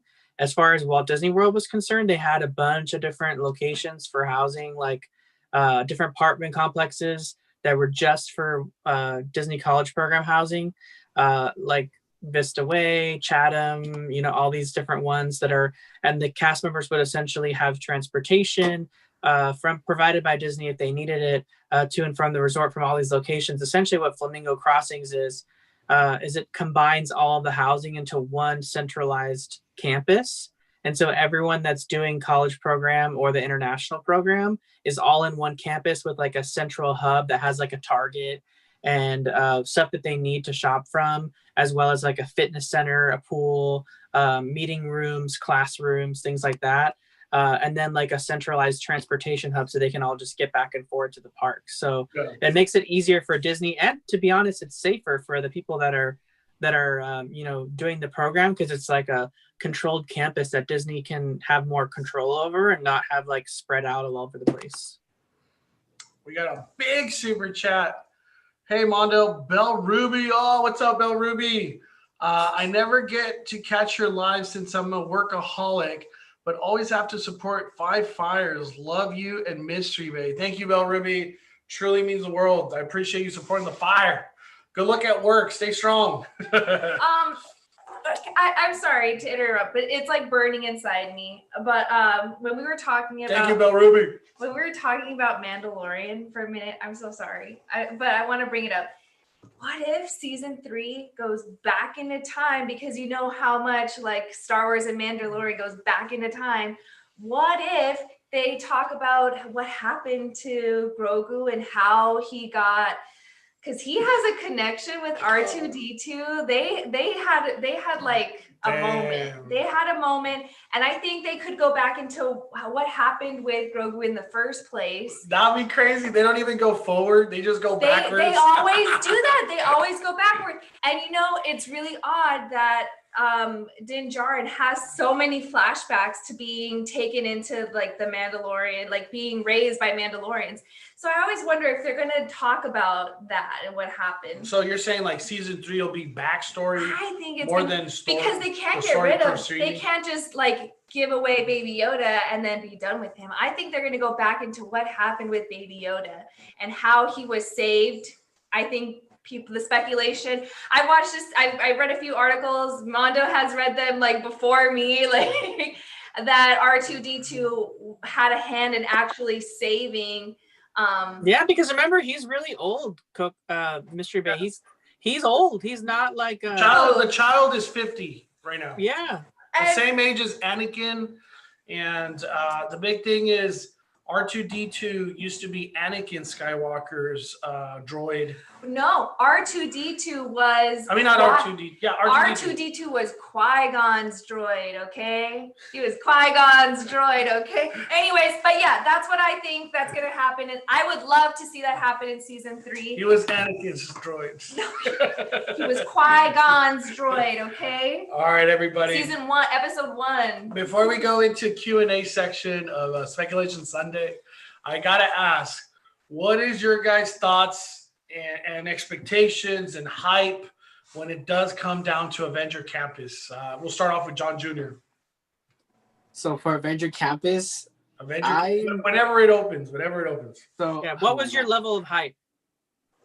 My level of hype, it was probably it's not really like hype up there. It's probably like in the middle. I don't know. I feel like I'm more like I'm a foodie, so I'm excited for I think it's the Ant-Man restaurant. It's like they're gonna be like big and then small, so it's gonna be like different very sizes. I'm very excited about that. I seen like I think it was pictures they came out. It was like the infinity churros, like the different colors. Or like I'm excited for those. Those look really like really a good. big chicken sandwich or something. The big chicken sandwich. That thing looks crazy. I'm excited. Yeah, a lot of chicken, dude. So I think I'm probably excited for like the restaurant than like the ride or anything, because I know there's a lot of people saying about like the ride, how it's gonna be like they're like giving it like backlash or something, and I don't know. I'm excited for the ride, but I'm not like a huge like a Spider-Man kind of guy, so I don't know. It just doesn't really appeal to me as much as like a lot of people or people really love Spider-Man. And what about you, Paul? What's your level of hype? And I've been interested about Paul's hype level on this. I was a lot more like excited for it before, but I feel like now, like with people that have rode the ride before, now they're saying it's not maybe the best, or that it's kind of like just okay. So now I'm more excited for just like Pim's test kitchen for sure. Like just like John Jr. said, I'm excited for the food. Like the different sizes. Like I can't remember the picture, but I remember the chicken sandwich. That was huge. A big pretzel. That was a big pretzel. Yeah, and then like in the picture had like the little things that make make objects shrink or grow. So I think I don't know if that'll be included in the food now, but that'll be kind of cool to have too, like as a souvenir. If the Mardi Gras beignet is any indication, what's gonna come out. Well, Jazz Kitchen is not part of. Thankfully. Oh my god. That was the funniest thing watching. I know when I saw Paul's Mardi Gras or beignet, I was like, "Damn, that was dirty." If that Mardi Gras is any indication. That moment sucked. That moment sucked, by the way. Here I was like about to open this container and take the most beautiful picture ever for Instagram, and then my God, that was horrible. That was horrible. That's a 2021. Since you were able to go to Disney like a lot this week, what were like some of the big highlights that went down this week, merch wise or just updates? World of Disney, they finished their display for the cats and dogs merch. They added a sweater for Lunar New Year for kids. The Spirit Jersey face mask was new as well. The stack Spirit Jersey for Disneyland, the other one, that one came out on Friday. That one's so nice. Yeah, I love that one. The up merch. The up merch, dude, which came out of nowhere. That was very surprising. Let me get your opinion real quick. Did you see that look for the gold shopping bag? Yeah. There was only like one thing related to that. I was telling Danny, I think this is a sign that we might start seeing World of Disney have a lot of sales throughout the store. It could be possible because they still had them on the glow items for Christmas, and I think I saw them on dolls too, right next to the actual blue sign. They had them for, I think it was like $20 dolls. Wow. Yeah. And then I also saw that sign. They had that sign also in Backlot Premier Shop, so it might be. I didn't know they had it there too. Yeah. It's crazy. This is like the year of sales for Disney, because you never see stuff for sale at World of Disney or anywhere Disney. It's like Tiffany's. There's no sales. There's just never a sale. But it's becoming more common now with the pandemic and everything. Yeah. I hope they do that though. I mean, I know a lot of people are excited. Sorry, Danny. I know a lot of people are excited for like the deals and the sales because ever since the Christmas merch has been on sale, I feel like that's what's been getting flooded the most is the Christmas stuff. Yeah. No, I was just gonna say for Paul, do you? It's back to Avengers Campus. Do you think if you were to rate like food, atmosphere, or potential entertainment, like the interactivity of the meet and greets, the Doctor Strange kind of whatever that's going to be, and the Spider-Man stunt show, like what do you think would be probably the best thing like that you want to see out of everything? Is it still the food and then the Stuntronic for sure? Like I want to see Spider-Man flying through the air, just like they showed in that Disney Plus show. I want to see that. Which is like, that's gonna be the coolest show if that's like something that happens every day. I'm gonna want to catch that every single day. Yeah, like I want to like. Oh, sorry. Go ahead. Oh, I was just gonna say we got a super chat. It says, "Mondo, it was nice seeing you yesterday. I'm the security guard that said hi to you at Bag Check." Heck yeah, what is that, John Deere, dude? Thank you, John. Hope your work day wasn't too tough, man. I appreciate you supporting the fire. 5 fires for John Deere. I remember you. What were you saying, Paul? Thank you, Joe. Oh, just after seeing like on TV, I want to actually, film it myself. I want to actually capture that moment of like Spider-Man flying through the air myself. All right, let's fire up the Q&A portion of Speculation Sunday. Post in the comment or in the chat some questions you guys would like to ask related to any of the theme parks, and let's fire up the chat, man. How many people we got here? 293 people. Oh my gosh. Damn. I always have it covered up, so like I have no idea. But thank you everybody for being with us on Speculation Sunday. Truly humbled by everybody's time you guys take out to support the fire. Seriously, thank you guys. I appreciate it. Especially we got John Jr. and Paul in the house today. This is definitely a special Speculation Sunday. I like this question. All right, start it off. What is the ride? Boba Fett asks, what is the ride you'd wish come to Disney that you feel not many would agree with? Slinky Dog. You think many would agree with it? I would love Slinky Dog. I don't know. I feel like California ain't done with Slinky Dog for some reason. I want Tower of Terror. Tower of Terror to come back? Yeah. What about you, John Jr.? That is really, really hard. So a ride that you want to come, but not that many would agree with. Okay. Let's see. I'm trying to think of like the rides at like Disney World. I mean, I would love to see Frozen. Because I think the one at Epcot looks really, really cool. And I was watching like a lot of like videos from like. It's an amazing ride. It looks really cool. I think and the queue in that ride is pretty awesome. But I also would love to see I think people would agree with it, but it's just my opinion. I would love to see the Seven Dwarves Mine Train. I have not ridden it. I would love to. It looks fun. It does look a lot of fun. What about you, Paul? I'm not sure on the name 'cause I've never been there, but I think it was Finding Nemo. Is that the one? Oh, Yeah. like the one from Paris. No, the one from Orlando. Oh, that version, dude. That version of Finding Nemo is actually super awesome.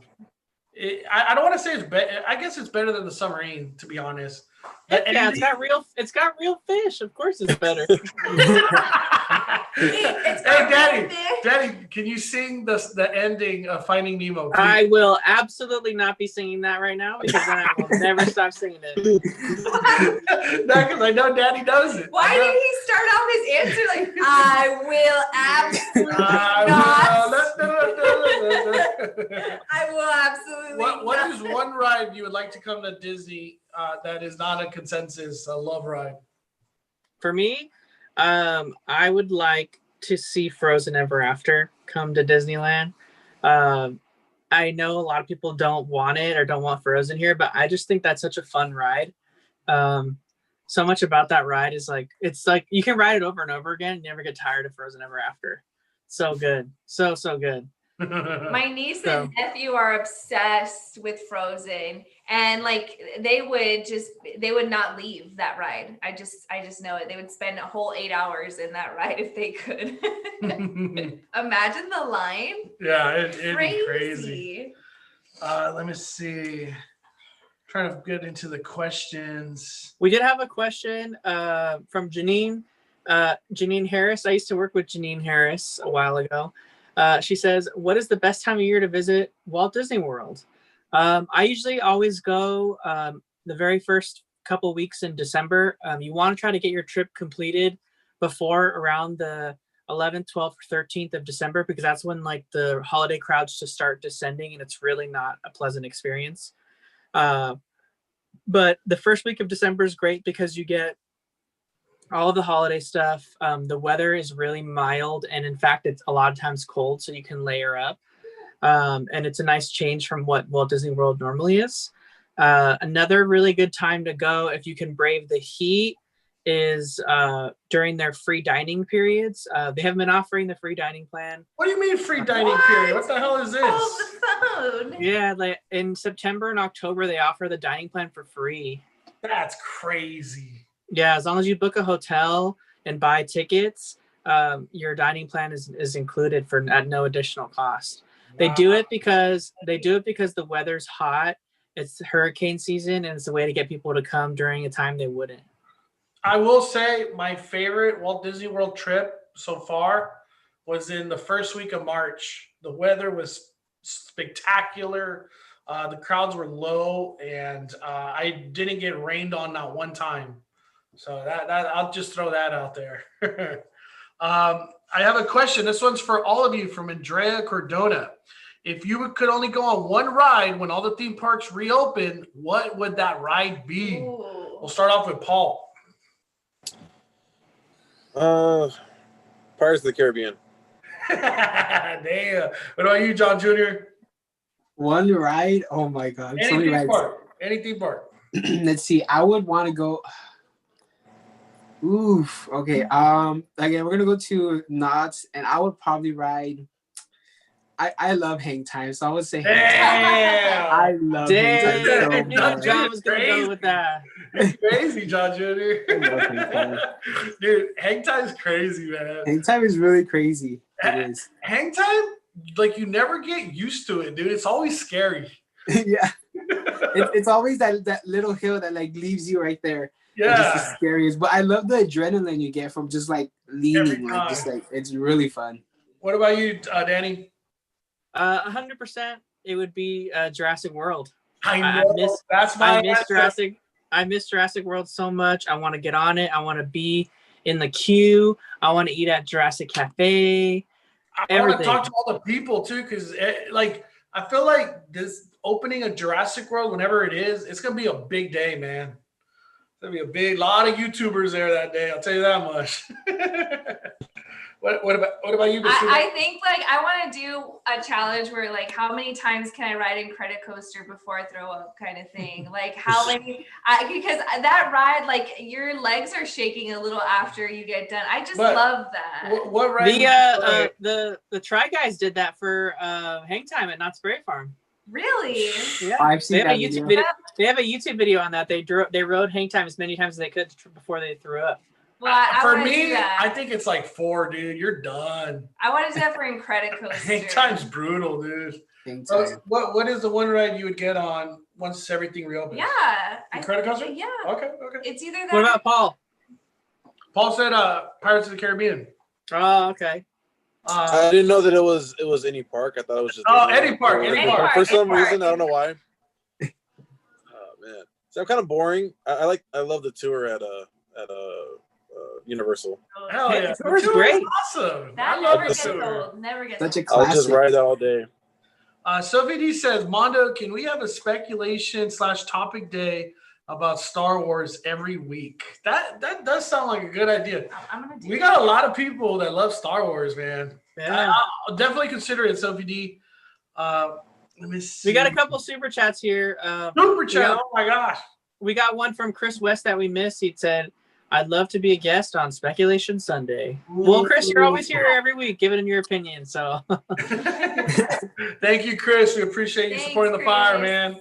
And then we got another one from Kristen Segura. Kristen says, thank you for the great show and all the positivity so needed in this world right now. Also, Mondo, Mystery Bae is correct. You might be thinking of C-3PO. No, Damn. yes, I'm correct. C3PO was Anakin's project that he like never finished. I'm gonna and know- was like, I hope nobody sells you. I'm gonna no comment this right now, and I'll verify this answer later. I'll verify this answer later. It's been verified.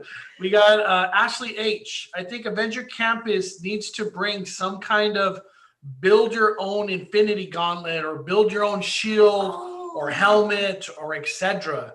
And I totally agree. The big thing, we thought it was going to be build your own spider bot, but I don't think that's the case. I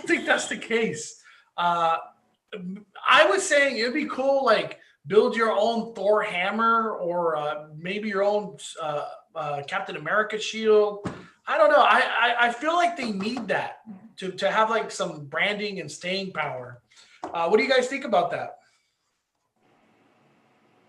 I feel like the spider bot. Oh, who wanted to go first? No, you go, John. You're good. Okay. You go.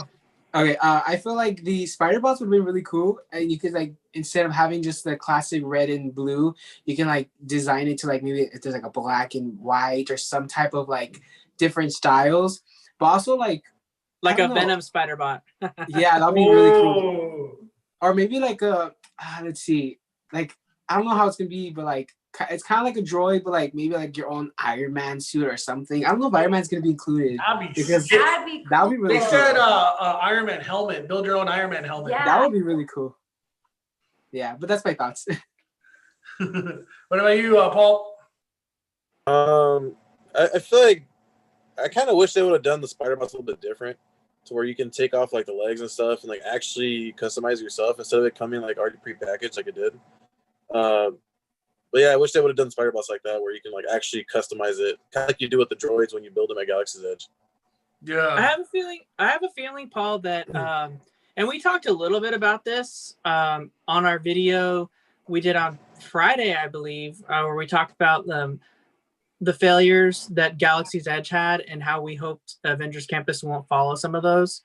And we talked a little bit about how we feel like because the spider bots were a set price and there was no discount on them, that there was likely some kind of experience tied to it in Avengers Campus in the web slingers or the web supplier store that we just don't know about. And because I know like the droids, they don't allow discounts on those either because there's like an experience with it. But there was two on Savi's and they had a discount on that. So I don't even know, but maybe there is some kind of experience because they sell prepackaged droids too that function the same way. from the Droid Depot, like ones that look like R2D2, ones that look like BB-8 already, and then you can also build your own. So maybe there's going to be something like that too, where you can build your own spider bot, the pre-packaged ones. We got a super chat that says, Mondo, what happened to Fine Fire stickers? I know I keep saying it, but I'm working on it. I promise Emerald Magic, we will definitely get things worked out this week. This is the week.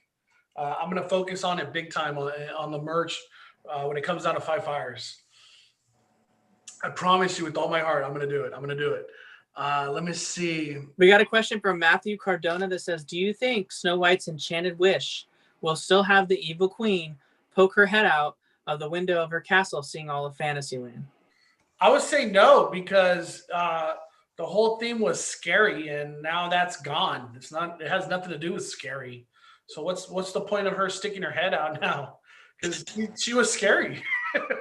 I'm gonna have to refer everyone to the TikTok that Disney Parks posted on their TikTok, because they posted some really great exterior video of the attraction, and I think Mondo reposted it maybe on Instagram too a while ago. But you might be able to decipher from that video if it's still going to be there or not. Although from the looks of that video, it looks like they took away the Snow White storybook that's in front of the attraction when you first walk in. That has the golden apple on top, that when you touched that apple, the queen would do her laugh. So I'm not sure if since that's gone, that means that she's gone. I don't know. Yeah, I say she's gone. What do you think, Paul? Honestly, don't know. I'd have to just wait and see, to be honest. And you, John Jr., you think the evil queen's gone? The one that used to stick out her head? I would say, I don't know. I would say it would be really cool to have her still there, but yeah, I would say probably not. And I think her being taken out of the ride, it's going to be its own separate thing now, because that whole storyline is completely changed. So I think it's a good thing if she's not there. But if she's there, I don't consider it a negative or a positive. It is what it is. It looks like that ride is going to be more like all about the seven dwarfs being all cute and funny. Like before, there wasn't very much of them in the old ride. I felt like it was just kind of like a scary ride. And now I think this one's going to be really friendly and cute. I don't know. I have a good feeling that if she wasn't there, it would still be like a really huge attraction. Yeah. People are saying for Mondo to turn on the heater because Mystery Bae's got her coat on and she looks cold. I know. It's getting hot in here. I'm just kidding. And Cena, do you think Disney could bring characters to Buena Vista for photo ops? Why or why not? Thanks. Love Sunday with you all, from Ange Cena. I would love for them to bring characters back to Buena Vista Street. I don't see anything wrong with doing socially distanced photos. I think it would be great. It would be a little different because characters would probably have to have a mask on, but that's just the times that we're in. I think it'd be great. Even if they weren't doing photos and they're just walking around like all of the cast at Knott who would like dress up and stuff. I think even if they were just walking around and not really taking photos with anybody, that'd be cool. Like to see Captain America walking around. But there weren't a lot of meet and greets at DCA. I feel like they were all at Disneyland, like the princesses, the fairy. The Buena Vista one is like the cop, the Buena Vista cop, the crazy lady with the dog. Yeah. Or the suitcase and a dream kids. In DCA, there weren't really like meet and greets. It was like who would, other than people like, would take pictures of that. I've seen it every day. Other than the Avengers, I don't remember there being like meet and greet like there were in Disneyland. Like Disneyland had Pooh, and then they had them. They had all the meet and greets, but I don't remember there being a lot at DCA. It was mainly like 4 characters. Yeah. Yeah, or like the Officer Hops, that girl too is there. I can't remember. I know. I can't remember. Officer Hops was actually a really cool meet and greet. Yeah. Even Even if they were just walking around, like that'd be cool to see them.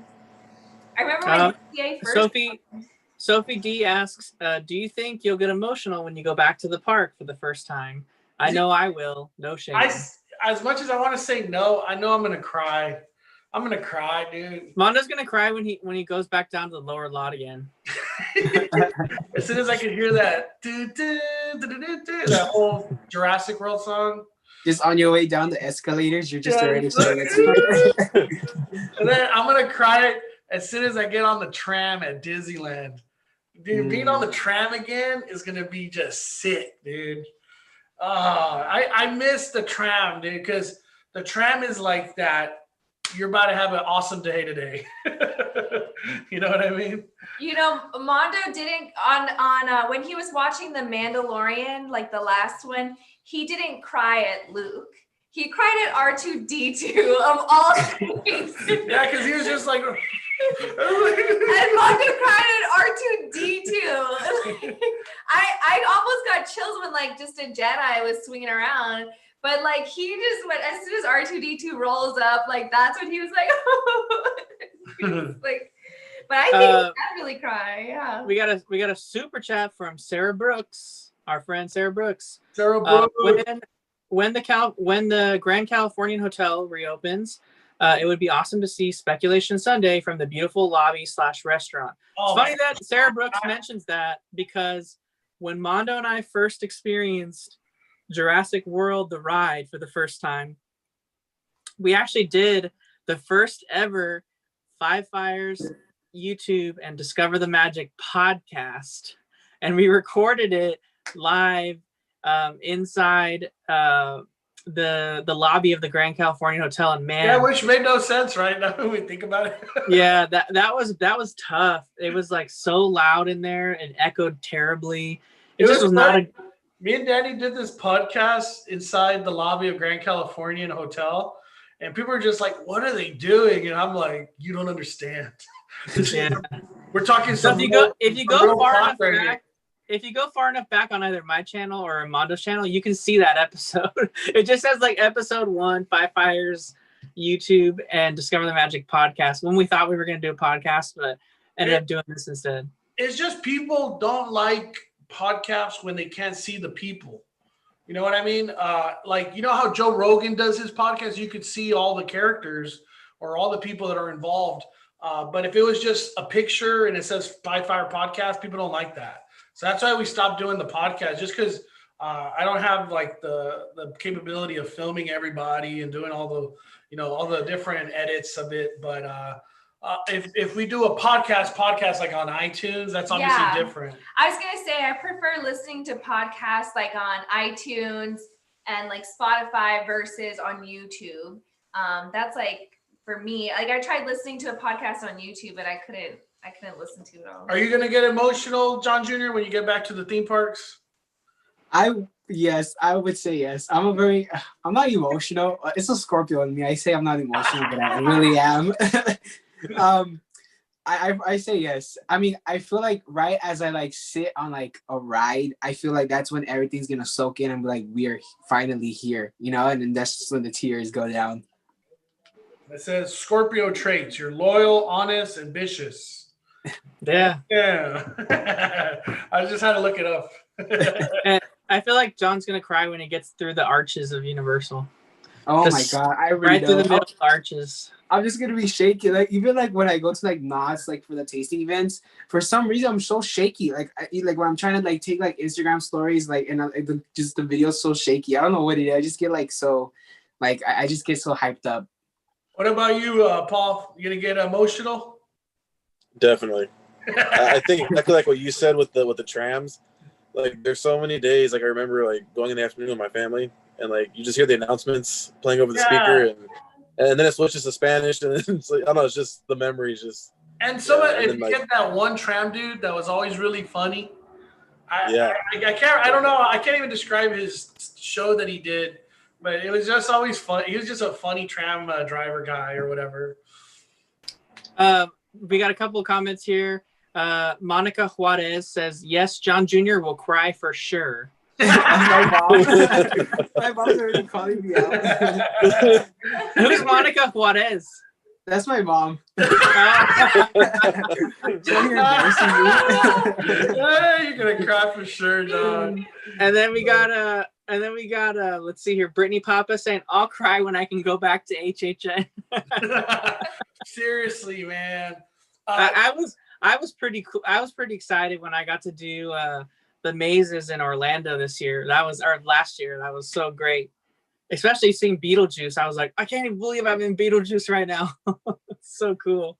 Did you guys get? I know Paul did. Did you enjoy horror at HHN or Scary Farm, John Jr. 2019? I enjoyed it. I enjoyed it. I went 2 times, and like the yeah, it was real. I had a lot of fun. It was really damn! good. Yeah. So did you have a chance to see the ceremony? no, I didn't get a chance. Oh, we did the early access, so we went. Oh, okay. and You did things right though. Yeah. Yeah. Dude, early entry at Horror Nights is gold, man. It is. You could hit like the best mazes, like 2 times if you want, if you really want it. But And a lot of the good mazes are in the back lot too. What was your favorite maze of 2019 at Horror Nights? Mine will have to. Oh my God, there are so many good ones. I would say us. Mine is Us for sure. Yeah, Us, because that one was just when you're walking there, it's just right as you walk inside the Visions Quest, you just get this eerie feeling, and that eerie feeling carries throughout the whole maze. It So never just goes playing away. It's because they're playing the song outside. They're the Yeah. It's so scary. On it. Oh man. What was your favorite maze 2019, Paul? I have to say Us also. I thought it would have been Stranger Things, but that was actually a waste of time. Dude, I wish I could have traded Stranger Things for Killer Clowns, because I never got a chance to get on that one or go through that one. Dude, Paul never did Killer Clowns, Danny. Oh, That's my a shame. Dude, I would wait 2 hours easy, no problem, and still have fun in Killer Clowns. Yeah, I wasted 2 hours 65 in minutes. Stranger Things. Dude, what was the biggest line you had to wait, John Jr., when you went? Oh my God, it would probably Stranger Things was the longest, and that one And I it was sucked. like, I told my friends, I was like, I am not gonna go in this maze anymore. If you want to go in the maze, I will wait outside. Yeah. Dang. I'd rather go hang out in the scare zones for an hour and a half. Yeah. Yeah. That's what surprisingly one of the coolest moments I had last year was with Andre and like Danny and everybody. We would just hang out in the scare zones, dude. It was almost like we were making buddies with monsters. I did the same thing. Yeah, dude, it's just fun with all the cool monsters. We got a super chat from Sarah Brooks. We are all going to ugly cry. Let's just all be honest. We're all gonna cry. Yeah, there's no like you're just gonna walk in there and film and act like nothing happened. You're gonna be like, I think when you get that first visual of the castle and that first smell of churro just going up your nose. I'm not gonna. We got a comment from Araceli Alva, and she says, Paul looks different without his masks. I know, we're never gonna see Paul without the mask. You really think about it. Man. Rumors are, then another comment from Jamie P. Rumors are Walt Disney World will close because of rising cases. True or no? I say no. The way things have been going in Florida, their governor's like, we're opening 100%, not going the other way around. Yeah. You already moved And forward. personally, the way it seems, the rumors, Disney's going into the intention of finally bringing back entertainment, sit-down dining, fireworks, the big parade. It almost seems like they're going in that direction. Yeah. We got John Jr.'s friend K-Jack saying, John and I skipped straight over Stranger Things the second time we went. My favorite maze, if we're going to talk about scary, is Special Ops Infected. I don't know if you guys ever got to do that at Scary Farm, but dude, that was an incredible maze. My favorite maze of all time. Yeah. That was really fun. There's a comment that says we still need a Jurassic Park Jeep ride. Dude, I don't think we're ever gonna get it. It's just because the whole Jurassic Park has come and gone. Everything is Jurassic World now. I don't think we'll ever see anything built Jurassic Park again. Everything has now transitioned into Jurassic World, especially with the new movie that's the last of all the whole canon of Jurassic Park or Jurassic World. It's going to end everything. I saw, by the way, that Chris Pratt is going to take over Indiana Jones. Did you guys see that rumor? What? Mm-mm. I saw on Instagram, yeah. Yeah, Chris Pratt's taking everything, man. Honestly, that's a good fit, though. Nah, That's a good fit. Chris Pratt's taking too many jobs, dude. But you can't like. I want, you know who I want? Give me Leonardo DiCaprio. Give me him as Indiana Jones. What? I want Leonardo DiCaprio to make a comeback, man. What? I miss his movies. He's gone. Nah. Leo needs to make a comeback. I feel like Leo's like in a bottle somewhere. Like he's just a drunk. It's funny you mentioned like how people are gonna cry and stuff when they're going to the parks. I feel like there's certain things like I feel like because of like the Rona and the shutdown and just like what we've got, I feel like for Paul at least too, like he can agree with this.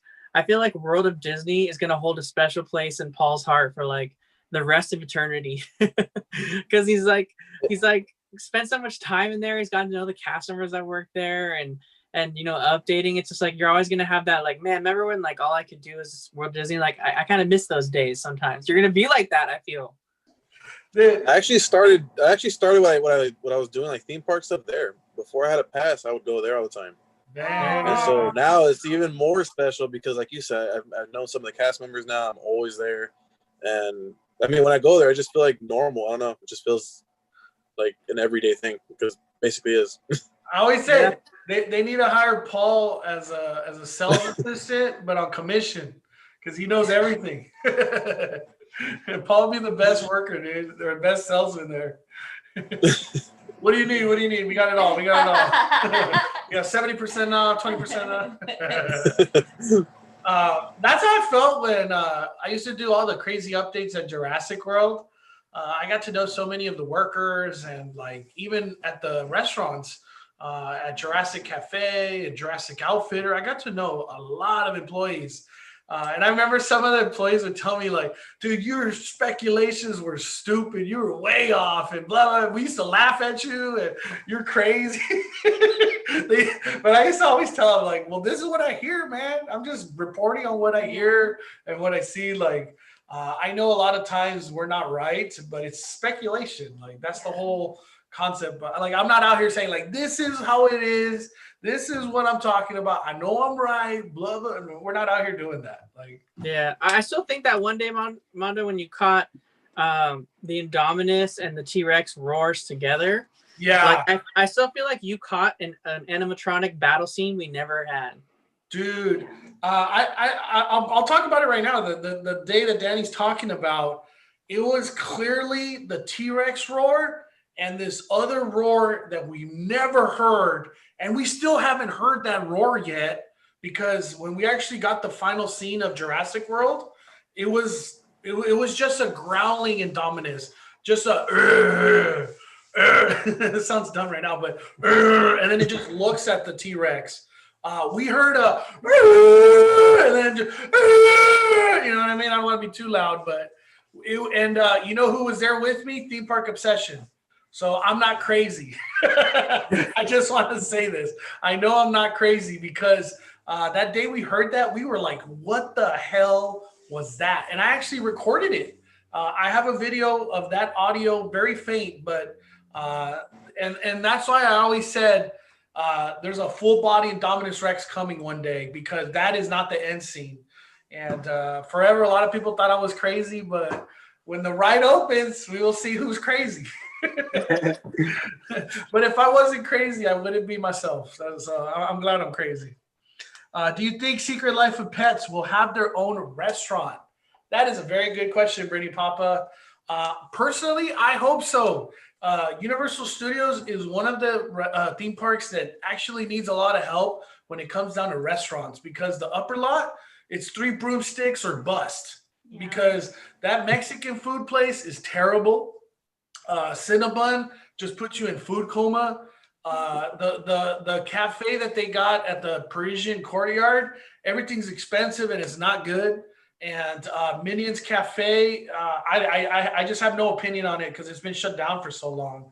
But there's no good foods, so it would be a great addition to put a Secret Life of Pets, like a New York style pizza place or something. I don't know. Yeah, What- potentially. What would you guys like to see come as a Secret Life of Pets restaurant? I know they're making like a Minion Cafe right now, or they were renovating it was called Gru's Kitchen or something before. I don't remember exactly what it was called before.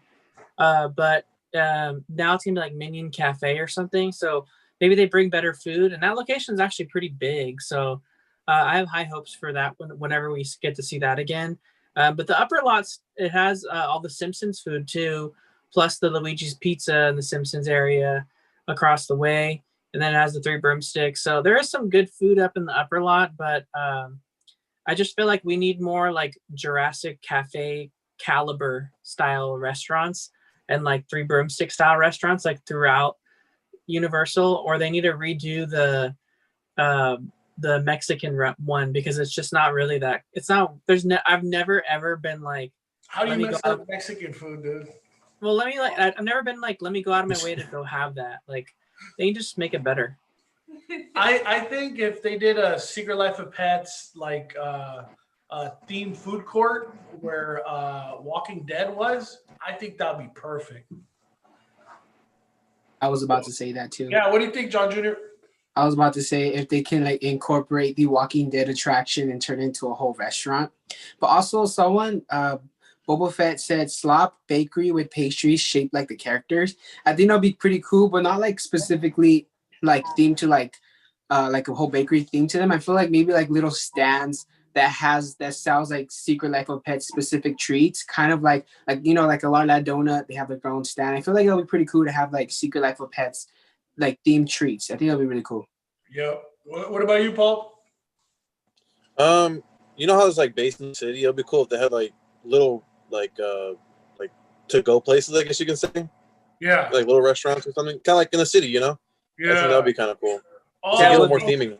Bring like a hot dog stand out there and like a pizza. Paul, stand. kind of like yeah. Paul, kind of like in Mickey's Toontown, how there's like the 3 locations, but they're all really one, but there's like 3 different windows. Yes. Kind of like that. Like so that. So it looks like a New York style street type thing. Yeah, exactly. Yeah. Just it helps the theming and there's more like food, you know. We got a super chat from Crystal and Chris. Our first day back at Universal, we'll probably just enjoy the sights and sounds again, walk around the park and just sit there, soak it all in. Yeah, I'll definitely be doing that. I like sitting on a rock and just enjoying Jurassic World area. That's always some of my favorite things to do. Or just sitting on the studio tour and just enjoying those sights. That's always fun too. Yeah.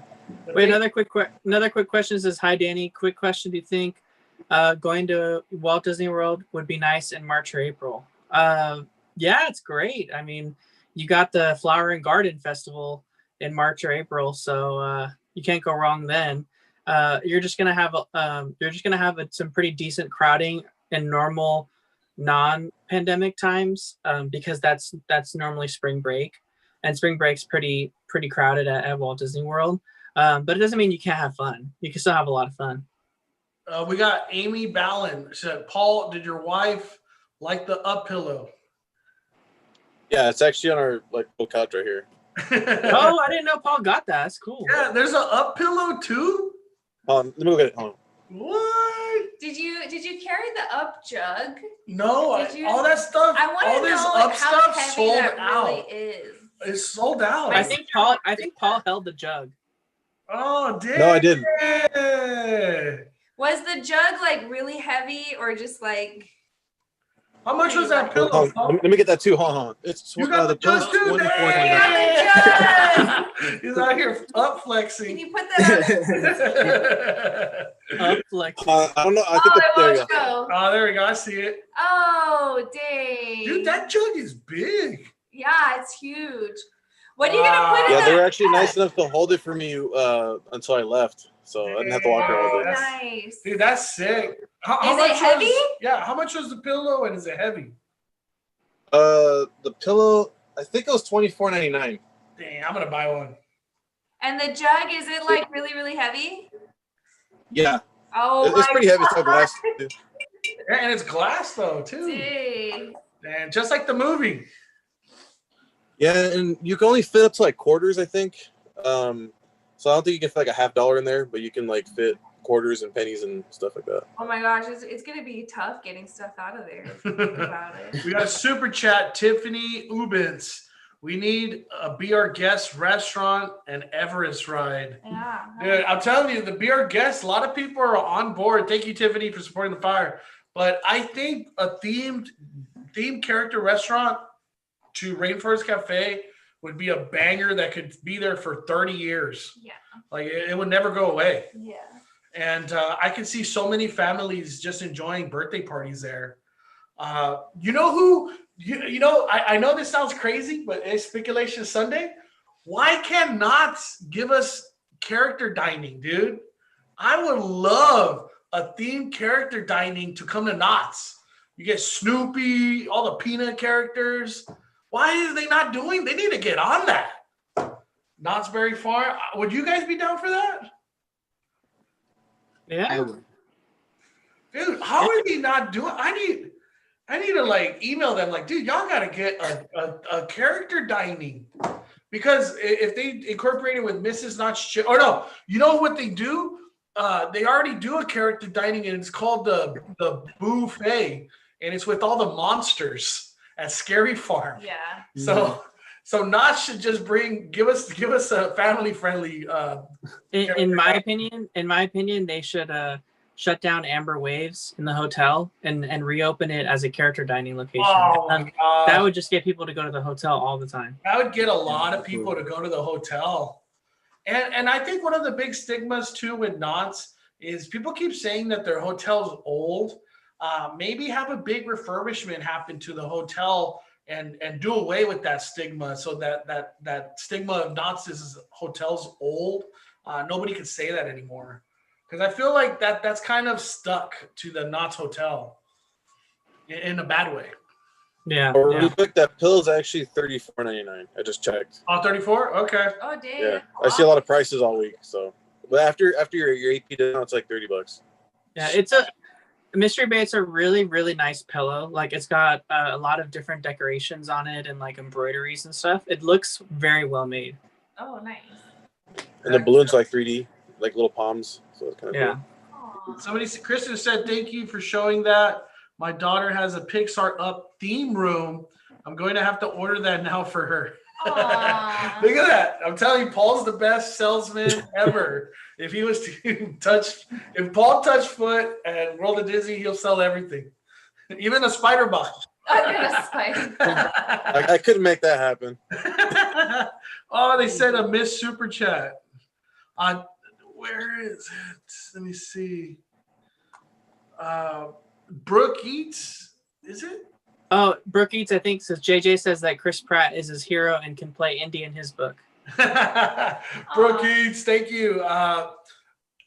Chris Pratt just got too many jobs, man. He needs a share. That's all I'm saying. He needs a share. There's not that many new actors. Because that Chris are Pratt is at freaking Mission Breakout and Jurassic World forever. Like, Yeah. name another character that's in 2 rides, you know? Yeah. It's crazy. And then Chris Pratt is probably going to be in Cosmic Rewind when it comes to Florida. Dude, Chris Pratt's There- like the theme park. There was a time when Whoopi Goldberg was in 2 Disney attractions. No way. Which ones? She was in Golden Dreams and Superstar Limo. What? Which one's Golden Dreams? It's That where sounds Little a dirty Mermaid. movie.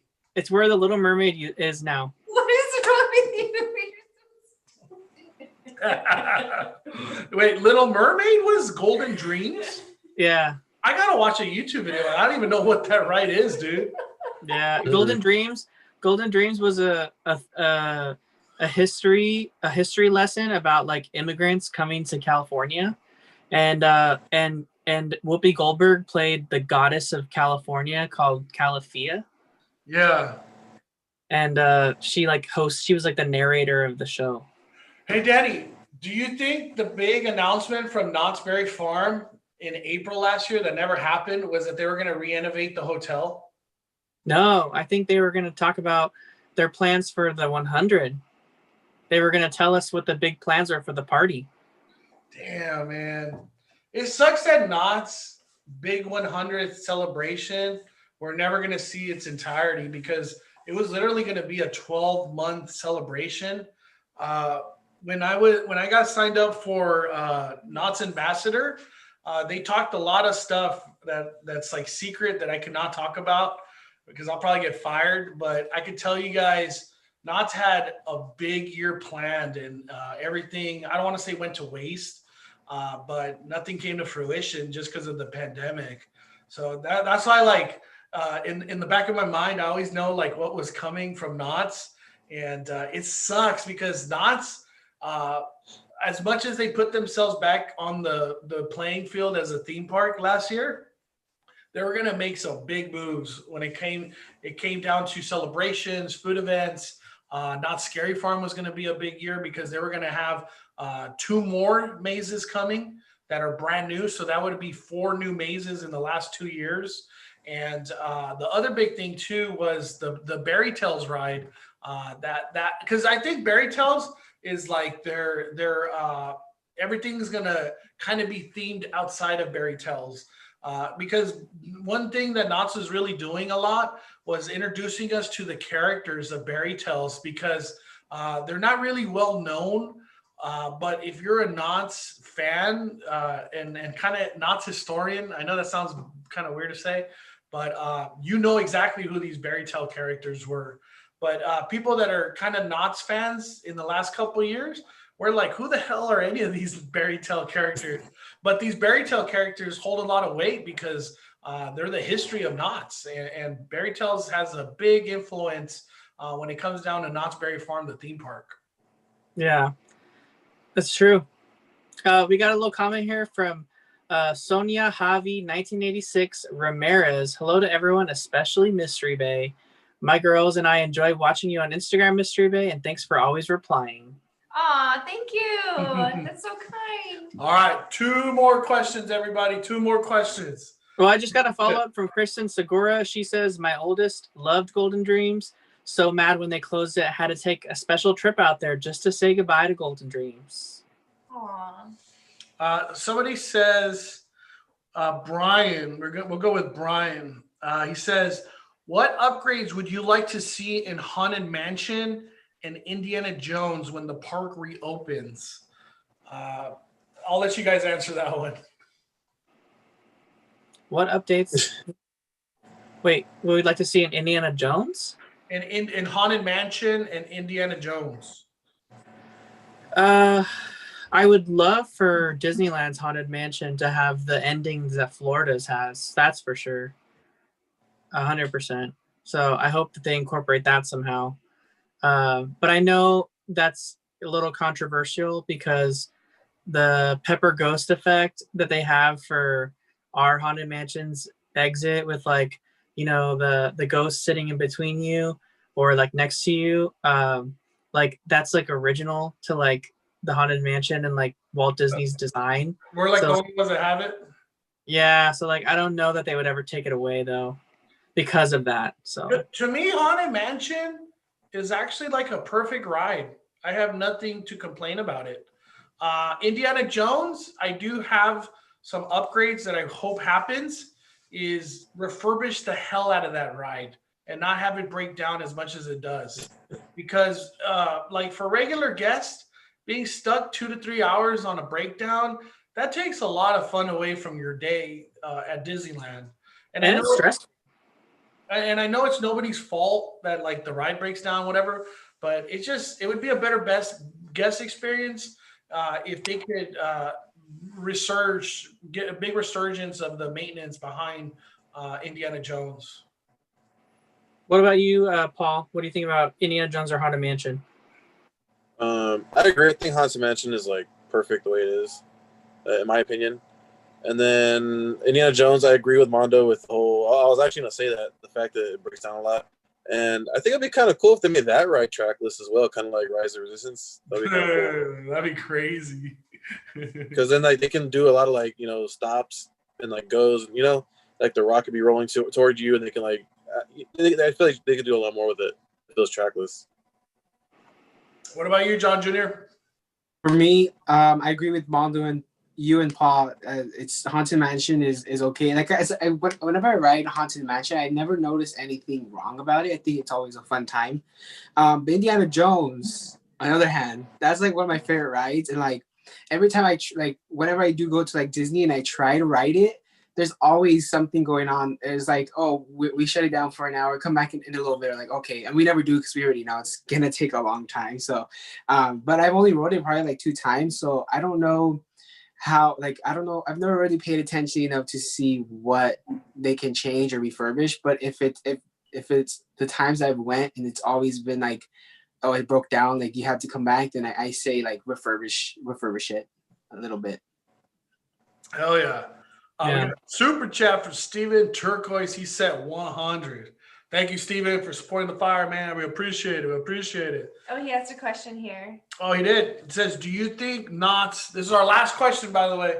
Do you think Knott's does 100th this year, or they just wait one more year until next year? That's a good question. That is a very good question. We'll start it off with John Jr. I would say, yes. I would say, I don't know. I would say until everything is like okay, and like I feel like they should wait for their 100th celebration so like the park is fully open. Because I feel like what they were gonna give us was gonna be just like beyond like any event that they put on. But also, if they want to give us like just a little taste of what they're gonna bring us, maybe do like a taste of 100th and like bring like foods that like from Knott's that has been taken away from like many years ago, and bring it back for that nostalgia from people who been coming to the park for so many years, and they can just remember that time when they were in the parks, and they can just eat that like that not the old food, but like the food that has been like vanished and like has not been there. I feel like that'd be cool, like that good nostalgia, and have that as a taste. Sick. I would love taste of 100th. Yeah. What about you, Paul? I agree with John Jr. I think they should just wait. That way, you have a really good experience with it, and you get like everything that they were supposed to give you. Because if they give you if they don't do like the big celebration and just only give you a taste, I don't think they'll. I think you need the whole experience. It taints it, huh? Yeah. What about you, Dan? And I feel like. Oh, sorry. Oh, you're good, John. Paul, what were you gonna say? No, I feel like for 100th, anniversary type of celebration, I feel like they deserve more than just a sample of it. What about you, Danny? I feel like they could definitely do the beginning of the 100th anniversary. I know John Starbeck made a comment that he wanted to do it next year, which is now this year, because he wanted to do the celebration justice. My thought is maybe they adjust the timeline of the celebration and let it spill into 2022. So maybe when the park is allowed to open, they start the plans in motion for the 100th anniversary celebration, and then it just continues into the 2022 season as well too. But I think they're definitely going to try to do some of it this year because they had a lot planned, and I feel like it's really going to stall a lot of their merch planning and things like that if they don't get some of that stuff out that they wanted to debut. Yeah, I could imagine they're sitting on a huge factory warehouse full of 100th anniversary merch that says 2020. I could just, I already know they have that. They for sure have that. Yeah. I think it would be genius if they just took the loss and did away with all that merch and moved this event to 2022.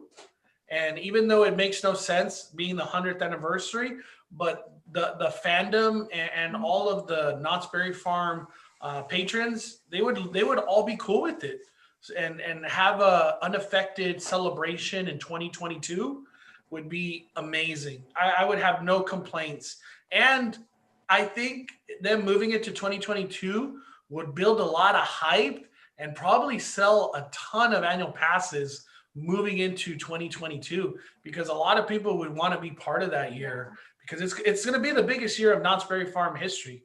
And I think it'd be cool to have the marketing be done this year for next year. I have no, like, now that this pandemic has taken everything away from me, I'm very patient now. I've built a lot of patience now. And like I said with the Venture Campus, I'd be cool with them opening it next summer with no restraints. I'm cool with it. No problem. Because I'm sick of having these once in a lifetime events be tainted because of the Rona and restrictions and kind of things that hold the fun back per se. So I'm cool with just being patient, and the 100th anniversary being next year, like John Jr. said. I think it would be cool though if they could give us a hint with the Taste of 100th just to set us up for next year. That would be really cool. I would be all for that type of tasting event, where this is just essentially a preview for next year. Yeah. That'd be sick, dude. They could also sell that merch too.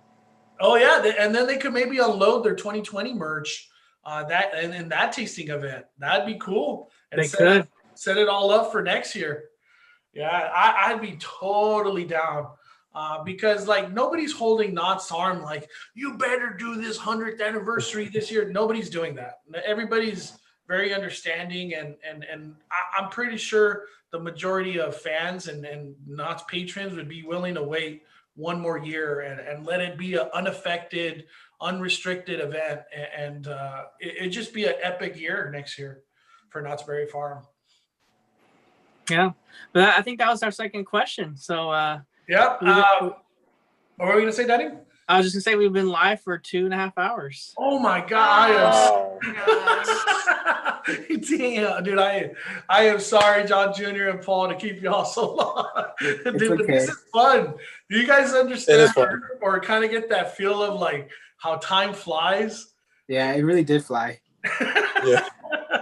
Damn, I'm sorry, guys. I told myself too, like, dude, try to do under 2 hours. Dude, my bad. Under 2 hours. I can't believe it. This is crazy. I just want to properly though. What are your closing thoughts, John Jr.? I'm just excited for what's to come when the parks do open and whenever that is. Hopefully they don't stay closed for us into like next year, because that would really, really hurt a lot of these theme parks, because they're already being hurt by everything already. So, but I'm excited for when they open and the things that they're gonna offer us, especially with like Knott's and like Disney and Universal. Like there's a lot of things like it's not just Disney. There's things coming. There's every theme park. There's things coming, rides, events, or like just special little things. So I'm excited for when everything opens to see all that and just to have a good time in the parks again, because I miss that nostalgia of just being able to call up my friends, but you want to go to Knott's or want to go to this, and let's just go. And I just miss that. I just miss like that, not like the normality of just being able to ride a ride, like, because I really do miss roller coasters. Yeah, for sure. Freedom. And closing thoughts, Paul? Kind of like what John Jr. said. I'm just looking forward to like everything, either going back to normal and everything opening up like how it was before, or just like the little like glimpses of like the openings like that we've gotten like with Knott's, with the tasting events. I want to see what Disney's gonna do besides just shopping and dining or whatever. I want to see if they're gonna do like an actual event with Disneyland, and then same with Universal. I would love to see if they actually open up the upper lot for shopping as well. Because I know they've probably been talking about that, but just hasn't happened. And yeah, I would love to see that for sure. For sure. Thanks, Paul. And closing thoughts, Danny? Yeah, I'm looking forward to what's coming in 2021. I feel like we're going to see a lot of things start to happen, and continue to stay positive like we always do. And I would say look forward soon to another live show. with me and Mondo, where we discuss more of those plans for downtown Disney, because we have a lot of theories. And again, they're just all theories, so no news or anything, but it's just things that we would like to see for that area. But I know we've had a lot of discussions about that. So Yeah, and I think I might even introduce a one-on-one with Mystery Bae talking Star Wars. I got the biggest Star Wars fan right here. It seems No, like I'm not the biggest. it's R2D2, not C3PO. You keep wanting to say that. This is my young Padawan, by the way, everybody. But I just want to give a big thank you once again to Adventures with John Jr., Paul's Theme Park Adventure, and Discover the Magic. This has been an awesome Speculation Sunday. Thank you guys for just bringing your guys' knowledge and just amazing different perspectives from like what we have. It was really cool to have you guys on and just have this chat. I can't believe we've been chatting for so long. It's crazy. But I just want to say, yeah, thank you, Paul. Thank you, John Jr. Thank you, Danny. And most importantly, thank you, everybody in the chat and the Five Fires community. You guys came strong today and very humbled by all the fire you guys brought. Thank you for spending your time with us on Speculation Sunday. Stay tuned for next week, and hopefully the chisme keeps getting better and better. All right, everybody, we are firing it down, firing it down. The Cali Bay is calling it a day on the main